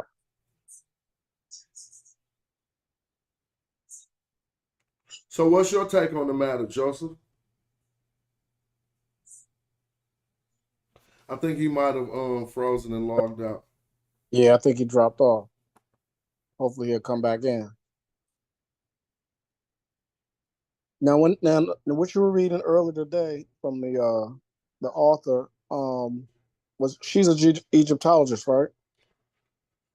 Oh yeah, she was an Egyptologist. Your phone ain't coming through that clear, Joseph. You're breaking up. We can't hear you at all. You might have to tap in and tap back out, or tap out and tap back a little bit, but it's squawky. Oh, JoJo, you over there. Hold on, let me talk to JoJo. No, there it is. Hold on, JoJo. Hold on, though. I'm saying something else. JoJo, I didn't say called an expert. I said refer to you as doing anything expertly. God, you messing that up. I want to hear anybody say that anybody from that whole camp did anything expertly when they were reviewing any type of data. I stand on that. I'm willing to accept those as humbled accolades from a real expert to say, oh, you're reading that quite expertly, and they want to take that away from me. You crazy, boy. I'm keeping that. Absolutely. Now, what I was saying was that expert that you were reading, she said something about she was going into the mythology, like the brother was just on referring to, and the Ptah, the mound of Ptah. Was she trying to point to something like that? It may be part of the land as well? Yep. She has her whole theory that basically boils down to it ain't all of Egypt. Kemet don't mean Egypt. It mean the Black City, but she still didn't say nothing about the people. But I would have to ask her, how then are you limiting the Black Silk just to this city? Right. Yeah, because finding the gates of Kem, knowing that there's a city connected to, or city situation connected to Tamari, and it has the double Nuit, and more than likely that second knew it is Kemet or Kem, the city situation or the gathering. That was sometimes cast outside and then sometimes cast inside. So yeah, and then it becoming Kemet becoming the whole nation at points, upper and lower. Yeah, definitely. And then when the one either I think that was the Nasut, I think it might have been Amos who said, Hold on, man. This dude is so. I'm just about to play something. Why is he sitting here lying, saying the expert said you didn't read it like a novice, and y'all keep saying he said you read it expertly? Why would we just make that up? Like, I don't even understand how stupid some people be. Hold on. Like, it ain't even. It's and just, or Egyptian and foreign in on. the way that They want seated it. They want figure the would work. have They want the looked. smoke. They just want to feel stupid in the chat, wasting people's time. So let's go to this part where we was reading. Hold on, I gotta share something on the screen because I'm in another thing. So I'm just gonna put this up here. But golly, people be crazy. That don't even like it that somebody say that you're doing something good, yo. Well, when you me? have haters For or real. debaters, God. you know, casting negative light on you, and they follow that format, then they want to come. You know, they trolling. They want to come on and say, "Well, what about this?" Tell me if you can hear this. You can connect. I don't know what the go to. You hear that? Yeah, I hear. Let me see if I hear it. When I said can connect, no, they're gonna hear it on YouTube. All right, here okay, you go. yeah. Whether Yeah, he I could hear have it. gone Listen, y'all. to the Delta to get this silt, or if the silt was specifically something that was found in the valley as opposed to found in the Delta. I just don't know that, to be honest. So it's possible, but in my mind, it's not certain. Yeah, I feel you. And in my limited research, when I looked up the silt, I can't find nothing positive about it. So this will be a better reading right here. I mean, just to elaborate on that, and then we'll talk completely about attestations of the Nile silt or anything that attests to Kemet actually meaning like that. Yes, the expert agreed with me, you idiot dang Joe. Yes, he agreed with me. And you still about 3 videos late. You're following some shit Ankh and them said 3 videos ago. Update your pimping. Like this text does most things. Because if we look, well, we can read it from the beginning where he's bringing back hands. And then one gave to him gold of a particular type. I don't know what can connect. I don't know what the gold of connect, but with him, so he put it on both arms, it appears. So basically, yeah. So this is a very famous text, and you're reading it quite expertly, which is very. I would say again, you're not an average layperson. So that I think that's very clear. Did he say anything about the word novice? This dude sitting in the chat just making a straight fool of himself. He didn't even use the word novice, and he said, I'm reading it quite expertly. What about that don't you understand? Go type that in Chat GPT and see what it means. Whether he could have. Now let's listen to him agree with me. These dudes is idiots. Have gone to the Delta to get this silt, or if the silt was specifically something that was found in the valley as opposed to found in the Delta. I just don't know that, to be honest. So it's possible, but in my mind, it's not certain.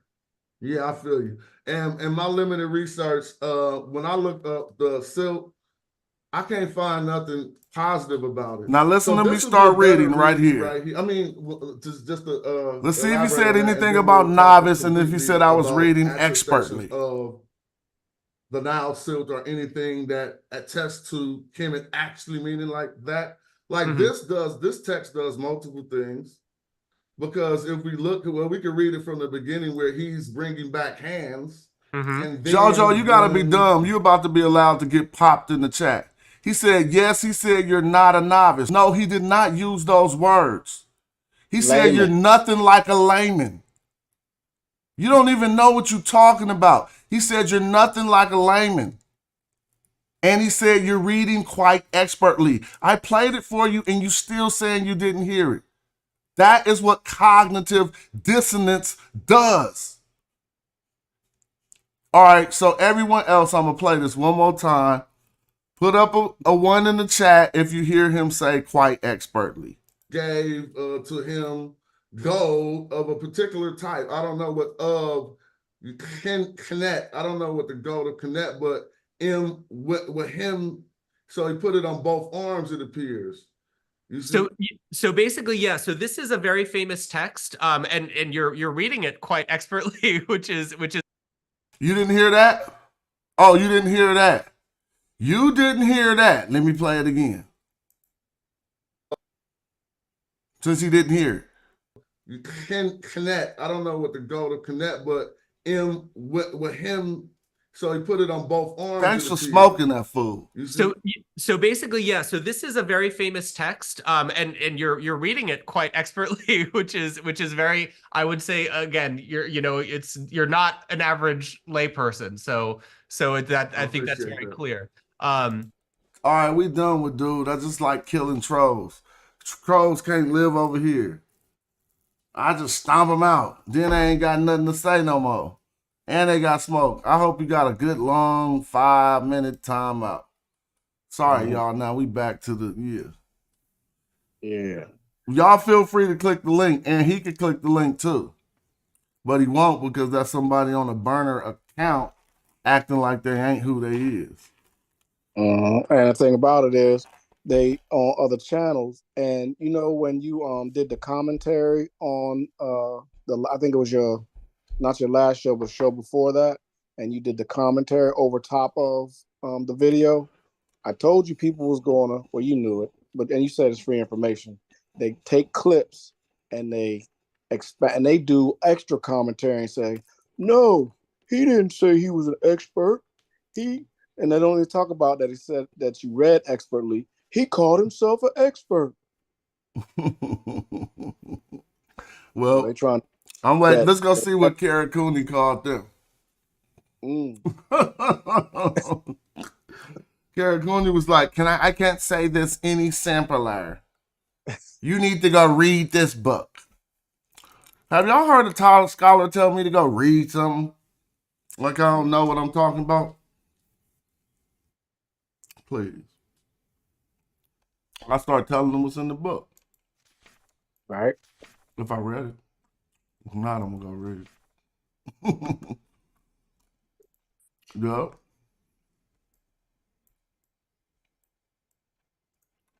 I'm not a big fan of Kara Cooney. I'm not mad at her. I ain't mad at her. I mean, I got no beef with her. I'm just saying I don't agree with her her arguments. Mm-hmm. When they had her on the panel as a show, I think she was just all over the place at different time periods and just mixing things up, and the way she was explaining things would be confusing to this community. I think Robert got a presentation. I don't know if he's available or if he's watching. If you're ready, we could pop that off. Yeah, he been away for a minute, but I think he's back, and he had been working on and putting it together. Mm-hmm.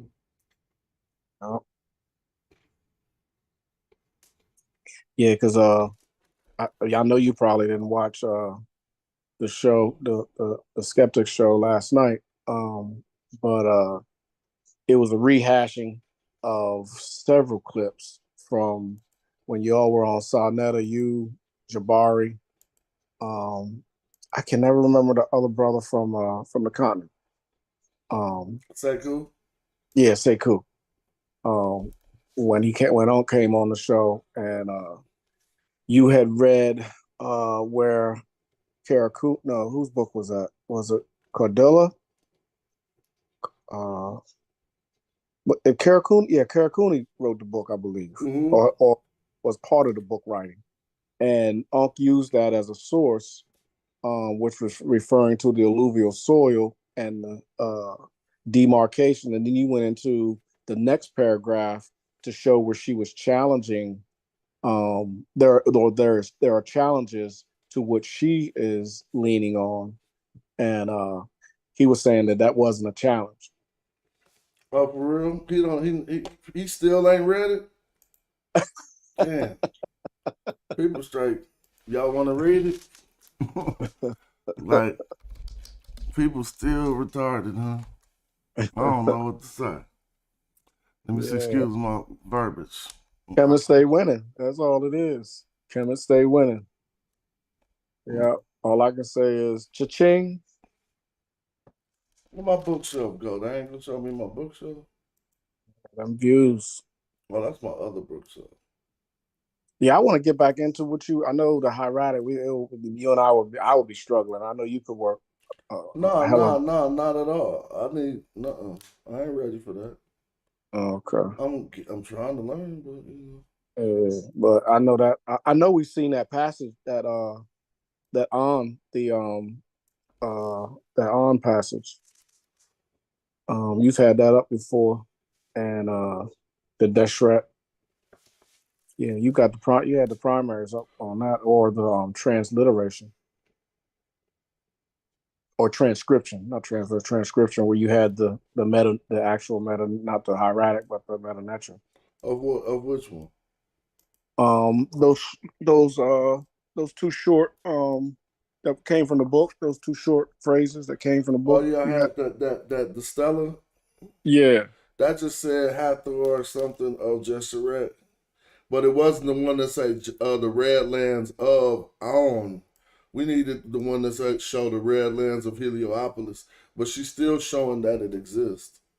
Right, but I think if I'm not mistaken, you've had that attestation up before where we've read that the red lands of On. I don't know about that. No, I never seen that one.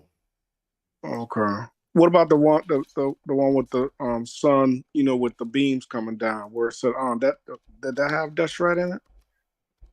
The last attestation we showed with that sun with the yeah. With the beam coming down on it. It has the sun, and then it has the three long lines like sunbeams. Oh, what about that? Webin or whatever. Yeah, I thought that one. We know that's On, but I thought that had Deshret. Oh no, that's not On. That's for the sun people, for the Himenet, Met, something like that. The sun people. It's used for the sun people in that instance, but the argument is that the sun people really aren't related to Heliopolis, because the original name of Heliopolis was On and had nothing to do with the sun. Yeah, because for some reason, like I said, my mind over the years, that sun, that glyph, always triggers my mind to On. Maybe that's the way Wu Jiao trained me, or when we was in the class or whatever. That's But yeah, and like that was 6-7 years ago. I got this other one I'm looking at. I'm about to share it. Yeah. But yeah, the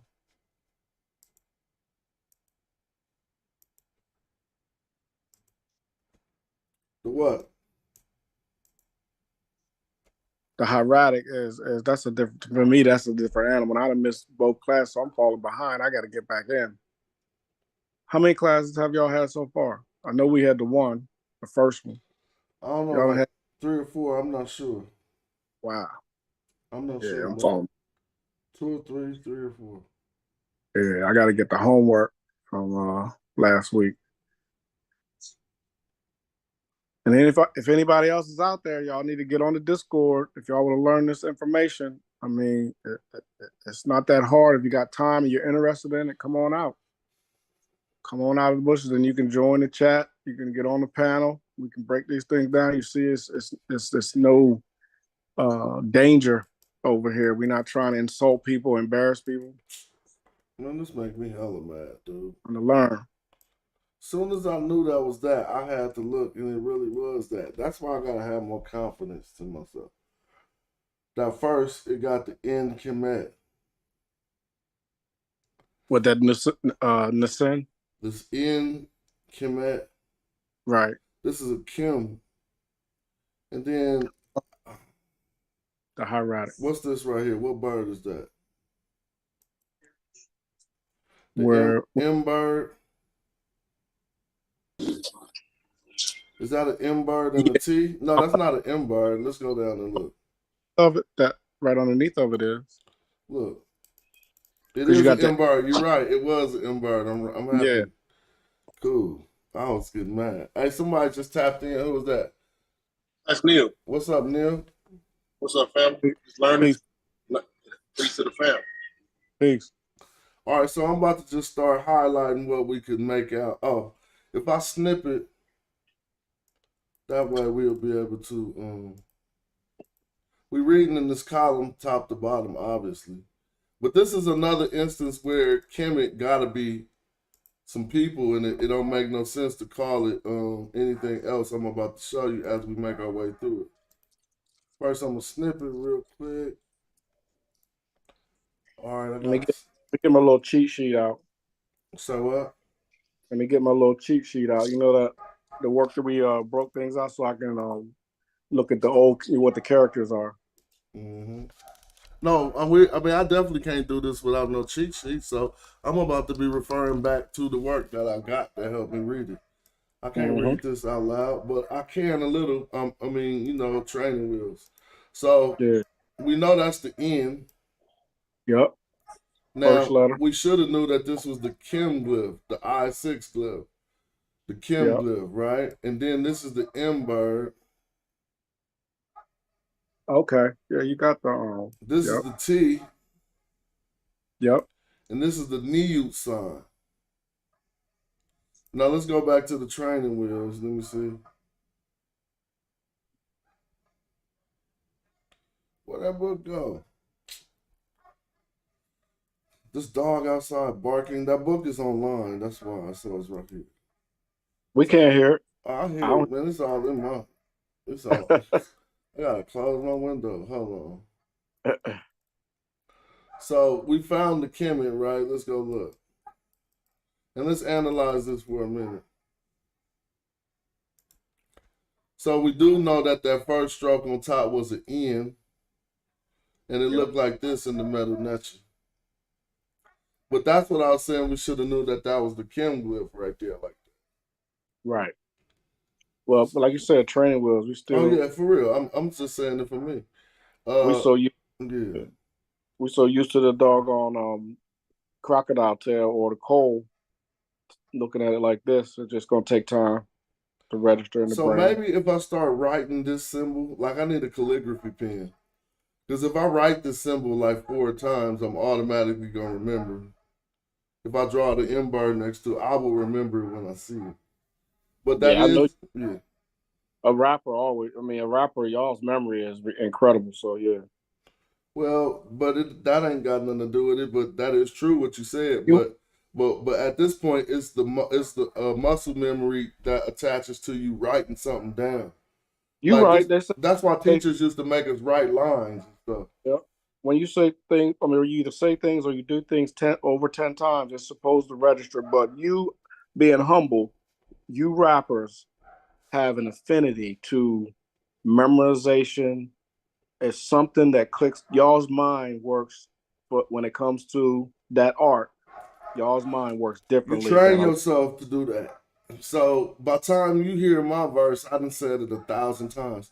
By the time somebody hear a verse that I've written, I've literally said it to myself. Like if I wrote it last night, falling asleep, I'm gonna say it 100 times. You know what I'm saying? You being humble again. Y'all, you can't freestyle and do that.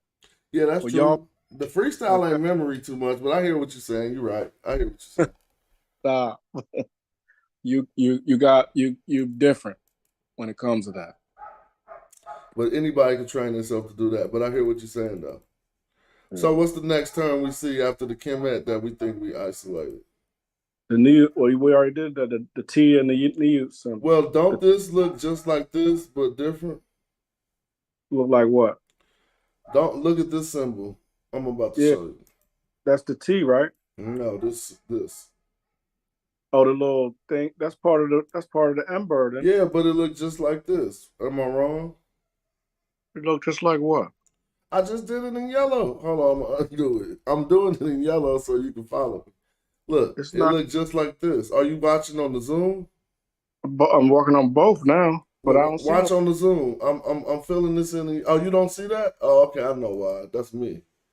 That's because the way I shared it, you wasn't seeing it probably. Now let me try. I was like, what, you ain't seeing that? See this? This is what I was showing. Oh, okay, yeah. Yeah. So don't that look like this one? Nah. So you It's would. close. So you would look. It got. See, you got to think these people writing these glyphs with one stroke, right? So if Yeah. he did this one fast, he just did this one faster than this one. Okay, yeah, then. Because this is just. It still got the top stem. It got the Oh, yeah. long neck going over. He came Yeah. over, went up and made this little thing, came back down and hooked And then around. So I Yeah. would guess that this is another M bird. Yeah. But Now, okay, now, and well, why would an M and N come together? well, we got to see because I'm about to go through the grammar. Okay. Next, we got the N, like you just pointed out, right? And then the But F. after the N, we got an F. So now we Right. see a verb form coming here. So this wouldn't just be an M bird because it wouldn't make no sense. Because it's not saying men, it's not saying men F. Right. The N and the F in suffix of a word often gives us Is or he. no, it's like He. it's called Sajim F. Sajim NF, Sajim NF form, which is a verb form that has happened in the past tense perfectly. And so it means like whatever this word is, it transpired perfectly. Yeah. Let's go look at the training wheels. Okay. I have to because Yeah. yeah. So when we scroll down, let's see if what I said was right or incorrect. That's the first one. Oh, okay. No, but I was correct with the form, but I was incorrect with the first glyph. It is Sajim NF form. Mm-hmm. But what did I say the first glyph was? I said it looked like that M bird, right? It looked like he did it. Oh, so it's the jet. Yeah, Gotcha. it was the Jed. So now I gotta remember that. How am I supposed to know that? That's crazy, right? It looked like the same exact thing. Yeah, that's hard. And then you got the D underneath of it.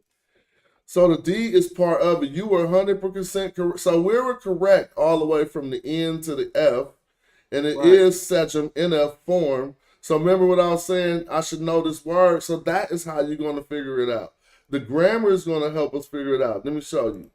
So remember when I was looking and I thought it was this? I should have noticed the little difference, right? But I thought the difference was attributed to him writing this one faster. But when I looked at the grammar, it got an N and an F behind it, so it can't be an M. Right. It has to be a word. Then I would have started thinking, what words would this have been? The word is jed, which is to speak. So if this form, Sajima, puts it in the past tense action that has occurred, he has said or he has spoken. You feel me? Right. This is like something like that. And so yeah. So if we go here now, what's next? I wish somebody would have clicked the link, so we can keep it popping. Because if not, we gonna mildew. But we chilling though right now. Let's see. So scroll it back up to the or bring the highlight. Yeah. Let me try to make it bigger. So we see those. What you think you see next? I would. If only thing it's because it looked looked like the English H, but what do you think it is? Twisted flaxes, two twisted flaxes, maybe. You think that's two twisted flaxes? So this is what I'm gonna propose after you finish. Break down what you think you see. Two reed leaves. I don't know what. But why would they be connected? Oh, let me do grammar. Hold on. So, he has spoken. Yeah, I don't know. Why would they be? Yeah, they wouldn't be connected. So the So options we got are the two reed leaves, like you threw out. You said something about a twisted flax, but I see that they're connected right here. So I think this is one glyph, and I think it's Emmy. It looks like this. the cross. I'm totally fine with being wrong on this show. Like I'm not trying to act like I know this, but I think Right. from my studies that this is gonna be the Emmy sign. I Well, don't know. let's keep going down to see. Yeah. Emmy, this would be Emmy. What? Then what would this be? I mean, her. I don't know. Let's see.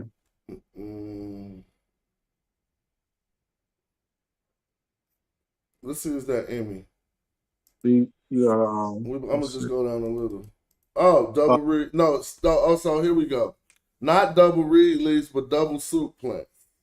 It wasn't Emmy. It's in like these, or either it's gonna be these or negation. It's probably gonna be these though. Oh, you think so? Yeah, Okay. because it said he had said. Now we got this particle nin. He ain't. I don't think he said no. But let's see what he say when we continue. So again, that's why I'm saying I don't mind being wrong because I'm learning. That was the double. Now I know something about these two being connected, which sometimes do make that Emmy glyph, but I'll have to wait till I come across to see what the difference is. You went to the TLA. I think we have seen where the two sedge plants. Yeah, it was that conversation with Commission that I had a while ago. I don't know if you know about that, but that's when we had analyzed that it was an Emmy. But I don't know what this is under. What you think that is? And now it was two reed leaves. So this is like double N.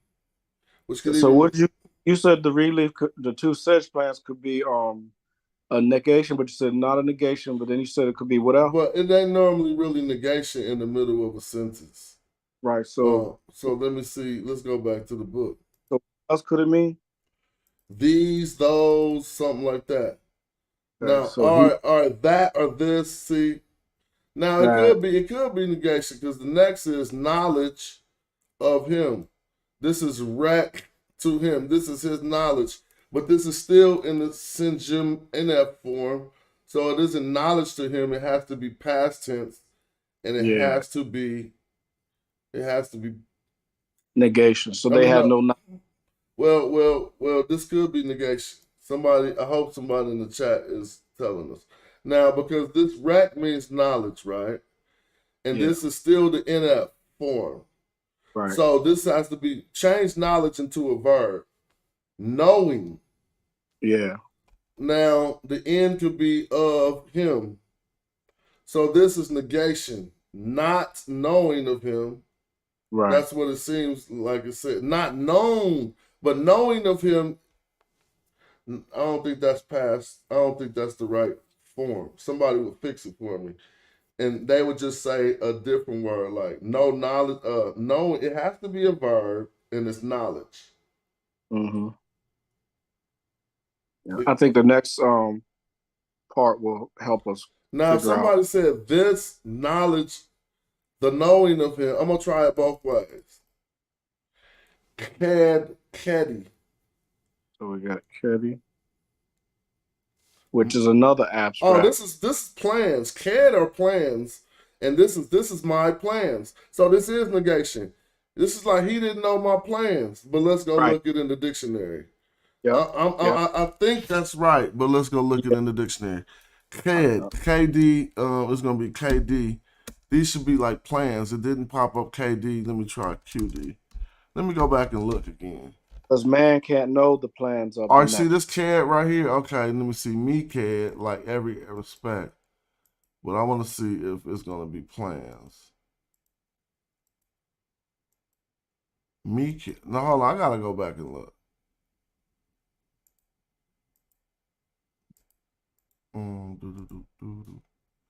Yeah, I said CAD, and they said CAD. But when you read the meta natural, you seeing just the D and a new bowl after it. But this first glyph should probably be read as Ked, and that is the final phonetic complement on the end. So I'm thinking that K might be a Q Ked. So then in the dictionary, I might look up QD and see if I can find it. I'm trying to find it. You see, there it go right here. I looked up Ked, and there it go. But this is a longer word that got a sesh in front of the Ked. When we just get Ked by itself, we'll see what we talk about. Builder. Well, what did I say it meant? No knowledge of and care. Oh, his plans. That's what I thought it was, his plans. But let's see. CAD right here, on CAD is his work. That's the relief. So let's see if it comes to around, together.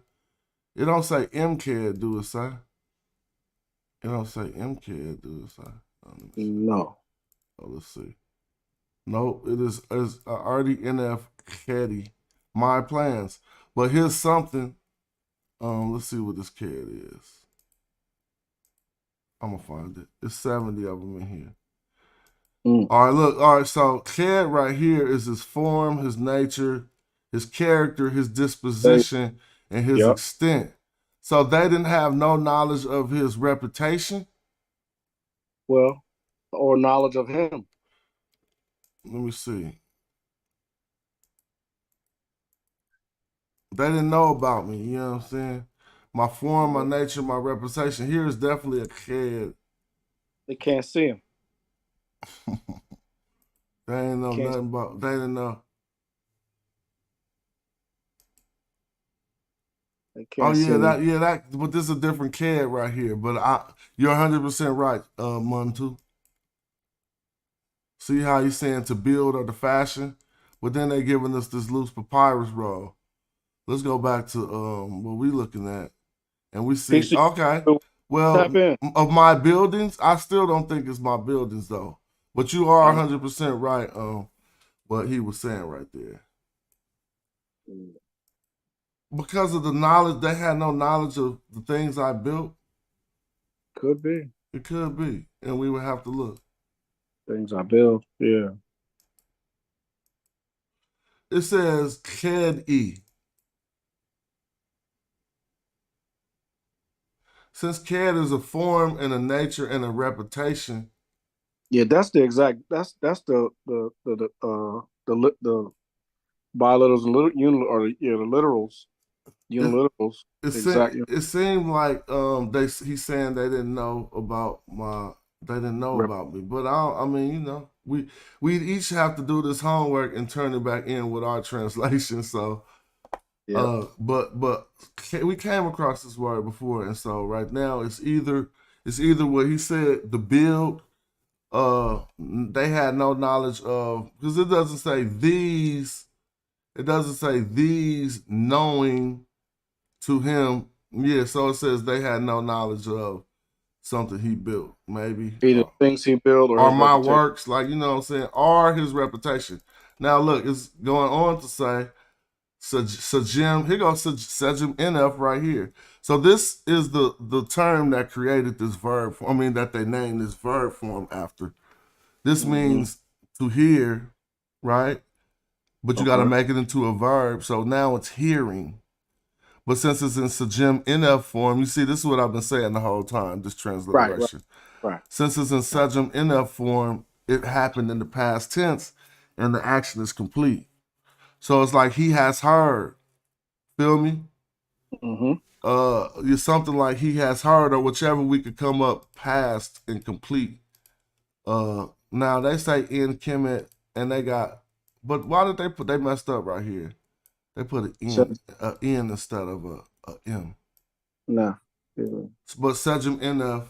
So in Kemet, so the whole translation that we was reading started with in Kemet. But man, I wish I could go back to the beginning of before the in Kemet. We have to go to column 32. Where it ended with. So Sajim Ek. Now this is not Sajim NF. This is just Sajim. So this is this. This is like he heard. Yeah, Sajim Ek. Now you see this mouth right here with the literal stroke. Yep. Now, next after the we got in Kemet. Kemet. So now, what's the language of Egypt called? Medu-Neter. In Kemet. That's the script. That's one of Okay. the scripts. In Kemet is the language of the Egyptians. It literally translates to the mouth of black, right? But and Coptic could tell you that, but they say the black again is, you know, the mouth of the black That land. right there negates the silk and land. Why would you say the mouth of Because they say the language of the black land. That's how they always rectify it. You feel me? Like the land got a mouth, but it said so. I don't want to go all the way too far back. Right. Go ahead. But it says Sejum Ek, he heard in Kemet. He heard the Rani Kemet, or the words of Egypt, as they want to say. Also, and now it goes in Kemet, right? In Kemet, right? Now it says words spoken by what he has said, though. Or rather, he has said, because it's past tense. Yeah. He has said. He has said works. No, nothing, or not that knowing.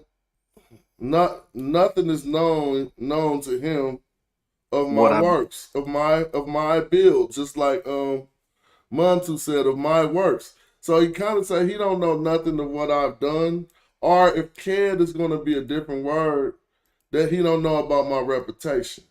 But we got it. He don't know my character. You see what I'm saying? Yep. So and we would put either character / build and then rectify that with more research. But we can still continue. You know what I'm saying? Absolutely. And this is what we're learning to do in the Magi group right now. So if y'all want to don't get left behind, y'all might want to hop in that thing.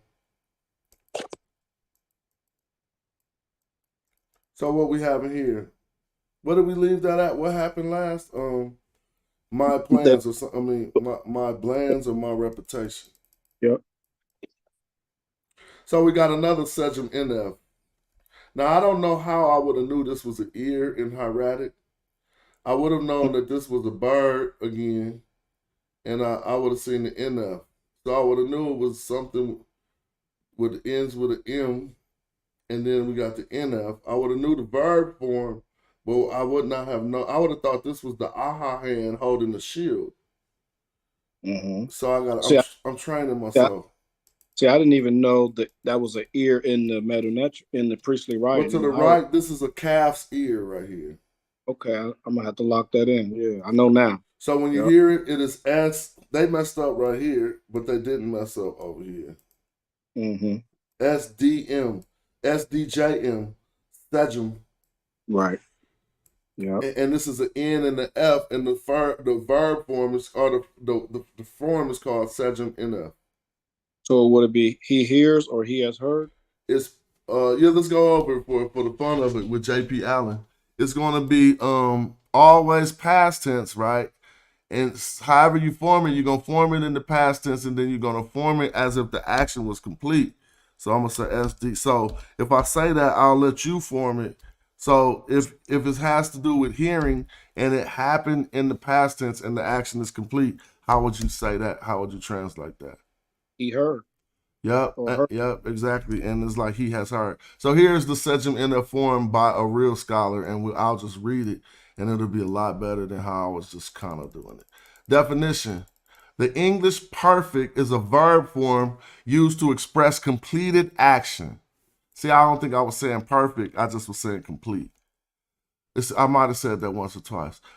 Most such actions are past from the point of view of the speaker. An example is the sentence, Jill has done her homework. See, that as a completed, because she finished the homework, and it happened in the past tense. So that's past perfect and complete action, but I'm going to let him finish. Where the verb form has done indicates that the action of Jill doing her homework is complete. So that's not as complicated as it was sounding before I started reading J.P. Allen. So I'm going to always refer back to the books when we got to explain some of these things. It says, but an action can be described as complete even if it did not happen in the past. For example, in the English sentence, Jack can watch television after he has done his homework. See? The verb form has done describes the action of Jack doing his homework as completed with respect to the action of the main clause, even though it has yet to happen from the speaker's point of view. Feel me? So that's a complete action that has not occurred, and he's going to tell us how that's classified different. But he says in the English sentence, Jack can watch television after he has done his homework. The verb form has done describes the action of Jack doing his homework as completed with respect to the action of the main clause, even though it has yet to happen from the speaker's point of view. So we with that. The perfect does not necessarily have to refer to the past event because it primarily expresses an aspect rather than a tense. And this is something like I was saying, no, he's talking about aspect from the grammatical point of view. This is kind of like we kind of starting to hit on that right now. When we was talking about the Egyptologist saying that Kim would be an aspect, it would make it an abstract. Oh, no, he said abstract. I apologize. I think that's talking about the completion. Yes.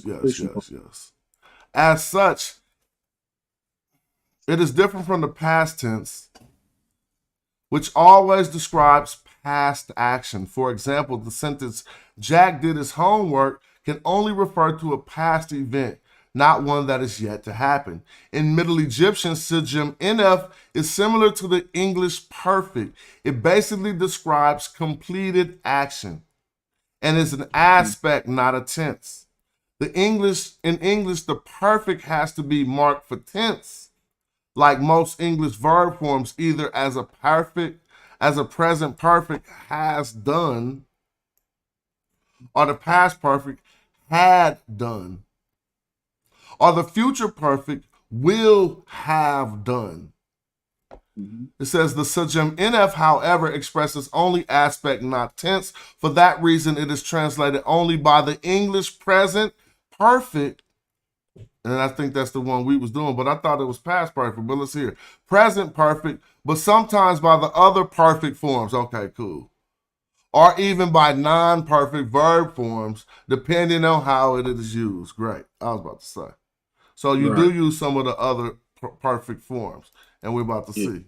And we're about to see here. So it says the Sijim Nf is one of the 7 verb forms that Egyptologists group into the category called suffix conjugation.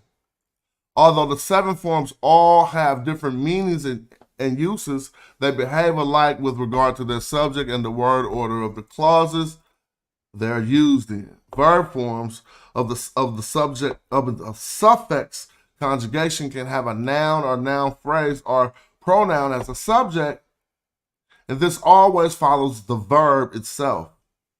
When the subject is a personal pronoun, it is expressed as a suffix pronoun attached directly to the verb form after any endings of other suffixes, hence the name suffix conjugation. And that's just a long way to say, that's just a scientific way to say Sijim Nf form. Because you see, it's suffixed onto the root. And so, now, hold up. I want to get back to the same one we was at. I don't know. Ain't nobody else hitting the link. I never had time to get my sandwich. That's why I'm like, man, I'm over here. But I want to finish this. So he's talking about form, and this is the one we was dealing with. And it says it right here. The Sijim Nf form is one of the easiest verb forms to recognize. That's why I've been recognizing it, right? He gonna tell you how I've been recognizing it. It is always marked by the consonant N, spelled N, added directly as a suffix to the verb. For example, Sejim N has heard. This suffix is attached directly to the stem of the verb itself before any other suffixes. So if you see the N attached directly to the root, you already know you're dealing with it like this. It don't say Got it. who has heard though. Right. It's about to say it in a minute. The subject of the sejm nf, or some will say sejm inek, follows the verb form itself. For example, sejm in nater. So sejm in is still has heard, so they put nater. So that means the God has heard, right? Sejm, Right. but notice that nater isn't using suffix conjugation, and it's not a pronoun. It is nater. It's a pronoun for natural divinity, Right. but it's not necessarily in the pronoun category. And so it's not another dot after this N right here. Let me make the page bigger for everybody. There's not another dot after that N right there, amending an F on it. This is just sejm in nater. So that is, we know sejm in is giving us hearing, right? And then we got the N, which is has. Now we know this is past tense already. So we're going to has heard, so the God has heard. Come in.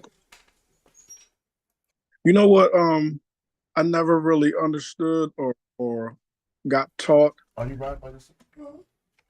Hold on 1 second. Yeah. Give me a minute. I was talking to my daughter. Yeah. What you say? Okay.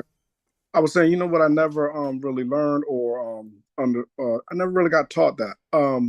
The dots, because I write the better in the days always get on me. Why you writing in all caps, or why you got this as a capital and that's a lower, and you're not grammatically writing that correctly. You're 100% right. The dots is for subject suffix conjugation, as they explain it to us now. Thanks for popping up right in time, Chris.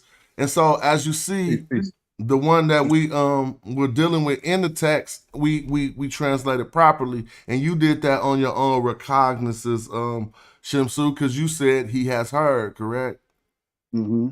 And I just was saying, make it past tense, even though they explained it don't always have to be past tense, but we can choose from the English tenses, because since it represents an aspect, we have to choose the tense that matches up with it correctly. And I'm hoping I'm saying that right. So the sejm nf rendered he has heard. So then when we come back to look at this, or not that, but we got to look at the training wheels. When we come back to look at this, we actually have a literal instance of it. So then we should already know what it's about to say here. Now I was toiling with this term, Chris, and I said that I thought CAD was his plans, but then when we looked it up, it meant to build something, or either it was a person's character. So I looked at this, and it seemed to have read that he did not. Somebody didn't know this person's character. Now I'm just going to show this just for the fun of it, so we can I can start printing it into my mind. So it has started with the statement has started with sejm ek, and then we can clearly see it says sejm ek and so when we can see the sejm ek in both the transliteration and the hieratic and the glyphs. You shall hear the speech of Kemet. Yeah. Now, when we come here, if we do this without the training wheel, it says in. We got the in Kemet, right? But I want to go down so we could do it with the sources to qualify everything. There go the in and the Kemet. So now the speech right now. Wait, what is it? So what does that say right there to you? The first part you had, it says he shall hear, or you will hear the speech of Kemet. Okay. Yep. So this is the of Kemet from that part. So again, this ain't a city right here, because cities don't talk. I mean, I'm just saying they saying the speech of they talking about the people who are in this area who he's going to hear the cries of. Yep. And so that's another good one. Now when we came to him, I was just trying to explain to I messed this up because I thought this was a hieratic M, but when we looked at the training wheels, I had to realize that this hieratic M also looks like the Jed, the DJ of this, and this is giving us the word Jed here. Jed NF. Normally the Jed is a little bit flatter than that. Normally the writer was moving fast. Yeah, that's what I thought he was moving fast. It's a little bit flatter than that. So he threw me heckin' off because it looked like a fast version of this M up here. You know what I'm saying? Yeah. So I was just like, oh, okay, but we rectified it.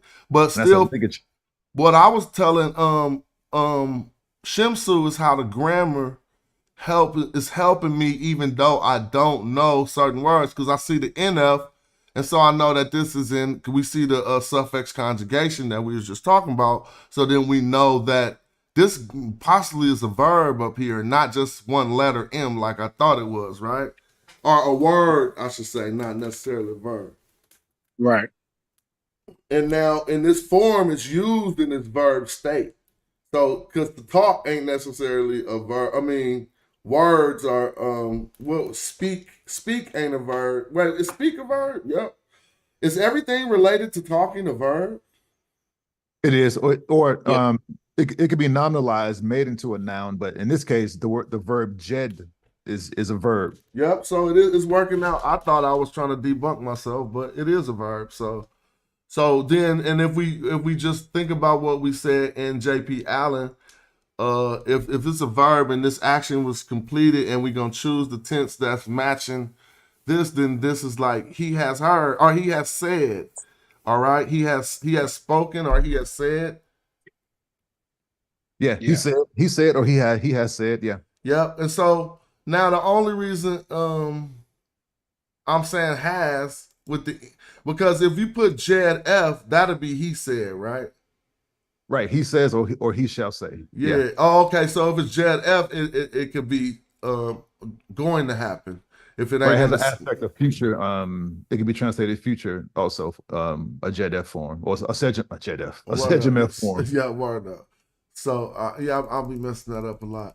And so now I thought of the option as this double N for these, but then when we started to read it, it seemed like this is a double N for negation, because the word. This is this. Huh? Oh, you think it's this? Yeah, he said thus and so, or he said here. Oh, okay. This double N then is behaving adverbally. So it's kind of like he's saying he said this. So he has said this, right? Yeah. Mm-hmm. So okay. So we still we still at something about knowledge to me, or knowing, or saying to me, or saying to him, saying of him. Now this is a Sejam F form. All right. So knowledge, right? So it got to go to a verb. So that's the knowing then, right? He knows my character.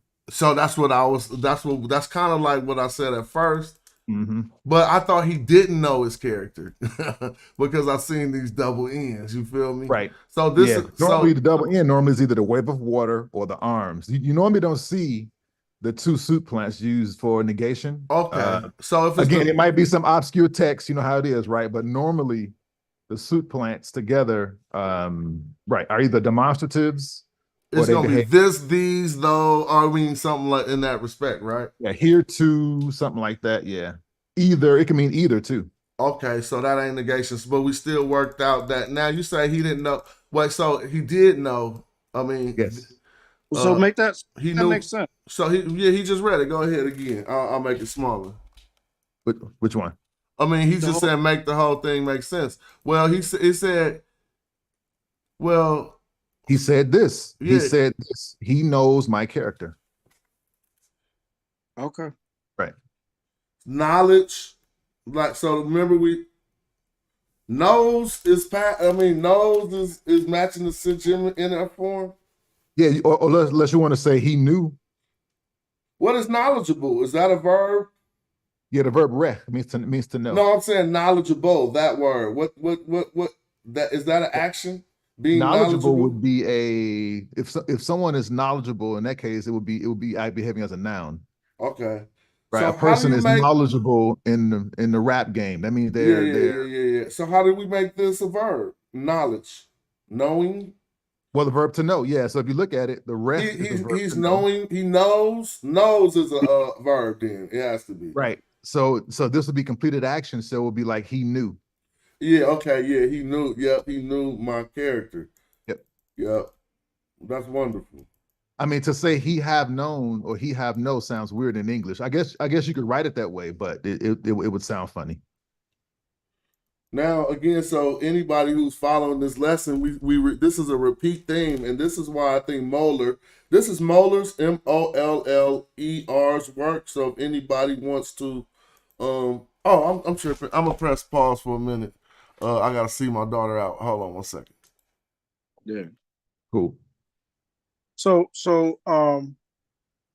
Chris, Yo. so it said at the beginning, if we can remember, that the words of Kemet, the speech of Kemet. Yeah, it was something before that. It said, "You shall hear the speech of Kemet." And then what? He said this, meaning basically the person's going to hear it in Egyptian, right? He said, "You shall hear, you will hear the speech of Kemet." Okay. Right. So he said this is like period, and then it goes on to Yes, he said this, right. So he was speaking to him in Egyptian. He knew my plan. We haven't got to the next one yet, but he knew. Then it says he said this, period, and then he knows. Yes, my character. Yeah, he knew my character. Gotcha. Yep. So basically he's talking to him. Whoever this person is, probably, I guess we got to read the rest of it. He probably didn't understand, or he maybe was looking for someone to speak to him in Egyptian. So he found somebody. He said, "You shall hear," right? "You shall hear in Egyptian, or in raw, in the mouth or the speech of Kemet." He said this, comma, in English, right? He knows my character, or he knew my character. Yes. Yeah. And that last sejum is that's starting something, probably another sentence or add on. We got to see the rest of it. So then that would mean, so he will hear, or he heard, or he shall hear. Yeah. Okay, cool. I'm caught up now. A sejum in that form can be taken to be present tense, or it could be future tense. The regular sejum F. Or past tense, right? No, the sejum in F is completed action. Oh, gotcha. Yes, right. Said it's like he future tense or present tense. Right. He knows. But remember, technically, Egyptian technically doesn't have tense. When we translate it in English, we use tense when we translate it, and that's why they use words like completed action, which is the perfect tense, and then imperfect tense is action that's not complete. Yeah. So when something's complete, it's perfect. Right. So that he has heard, or he has heard. That's complete. Right, which is perfect. That's perfect, complete. Yep. And then a present tense would be an imperfect action. It's not done. Yeah, hasn't been complete, hasn't been done yet. Mm-hmm. He will see, or he will hear, or you shall. Yeah, exactly. And then that's also called the perspective. Also in Egyptian grammar, there's a tense called the perspective tense, where one aspect of it is future. He shall do this, or those kind of suggestions. Okay. Yeah. Sometimes we're kind of loose with it, but like I said, technically though, tense is what we use when we translate it into English. Right. Yeah. So that's why, again, you normally never hear them say, they'll say past tense and present tense, but it's with little quotations around it. You know what I'm saying? Yeah. And then that sejum here, you see the ear, normally that little stroke is a hair on the ear. Oh, okay. In the hieratic, that little upstroke right there is a hair. Oh, wow. Okay. Yep. And then of course you got the ear. No, I'm gonna say Meta Nature or the hieroglyph or the priestly writing. I didn't even know the I think he said it was a calf ear. I didn't even know that was. Yeah. Calf's ear. Yeah. The best way to learn hieratic, man, honestly, you got to write it out. You got to get yourself a pen or a pencil, and you got to just write it, which is funny because that was what Scrabble training was. They would just copy stuff over and over and over and over. There are texts where students have copied things, and then the master will come along and make corrections, and they'll make corrections at the top of the papyrus. Yeah. Sometimes they'll do them in the margins. But that's part of it, though. You just got to copy it over and over and over and over and over. Yeah, and that's what Smash was saying earlier, that when we were in class and learning English, we had to do our ABCs over and over and over. Yep, you just write them on lines. Yeah. Yeah. I got stacks of paper where sometimes you got to forget what it means and just copy it. Just copy it. But when I say copy it, I don't mean one sign.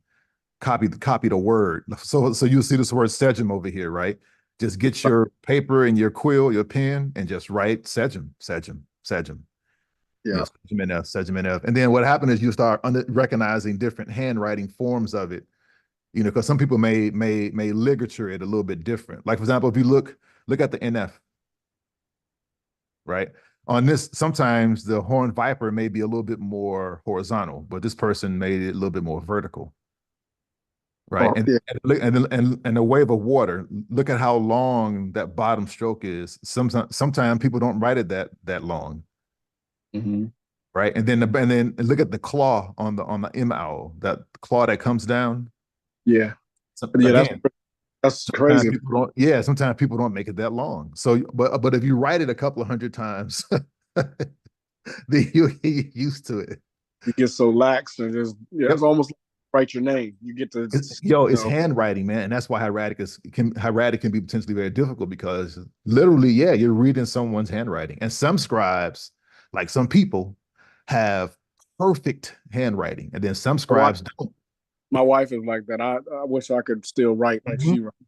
I'm telling you, it's just, and you look at it, I've seen Papyrus where the hieratic is so perfect. You're like, yo, what more can you ask for?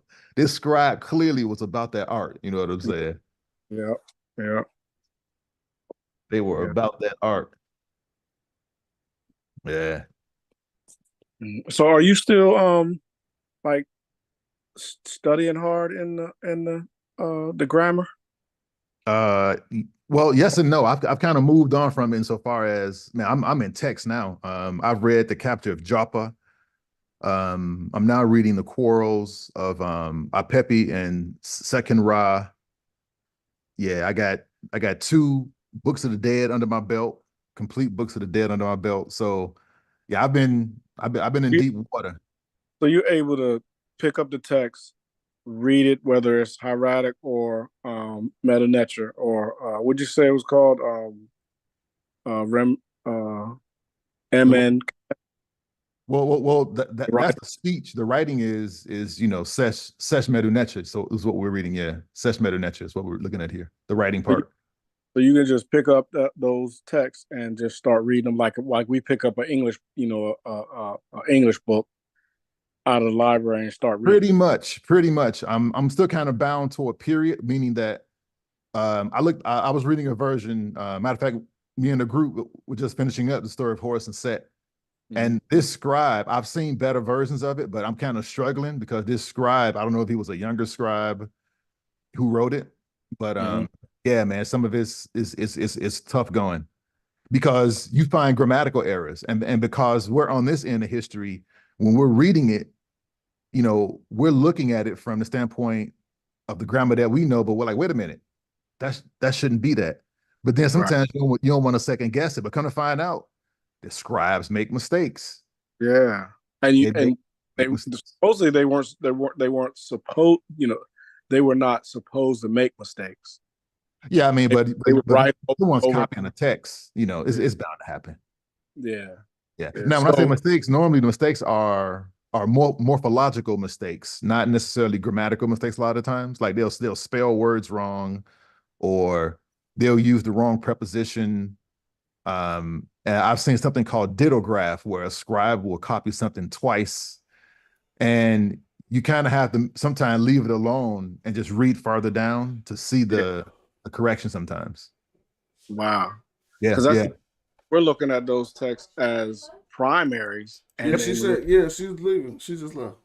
I'm sorry. And in reality, some of the primaries are like, but especially if it's of an older text and you've read an older text of the same thing, and you're like, oh, then you can point out the mistake that newer or that later period scribe, made the mistake. That's cool to have older text to be able to correct it. Not us correcting it, but the text itself.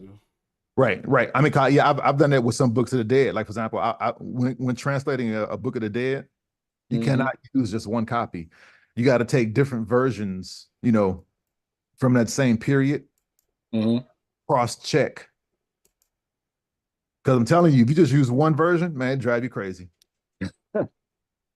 All right, Yeah. I'm gonna get ready to go make me something to eat, but I appreciate it. This was a good build. Probably be back later. That'll be cool. But yeah, that's what's up. Watch me some of this NCAA hoop or something. Yeah. Gamecocks won again. We in the Final Four. Oh yeah. USC, y'all better get ready. USC about to do their thing. Don't even trip. All right, Juju, y'all better get ready, and Louisiana, y'all better get ready too, because Iowa is on a tear. Iowa, I don't know. Yeah, I don't know if she gonna get that. They ain't gonna do it. I ain't with Iowa, but I'm saying, you know how Ice Cube offered her $5 million, and you know the WNBA, they don't be making that much per year. I know. $5 million sound pretty good. I know, right? All right, I'm gonna holler at y'all. Appreciate y'all. All right, Peace. All right, y'all. Good show. Thanks for the contributions. Thanks for everything.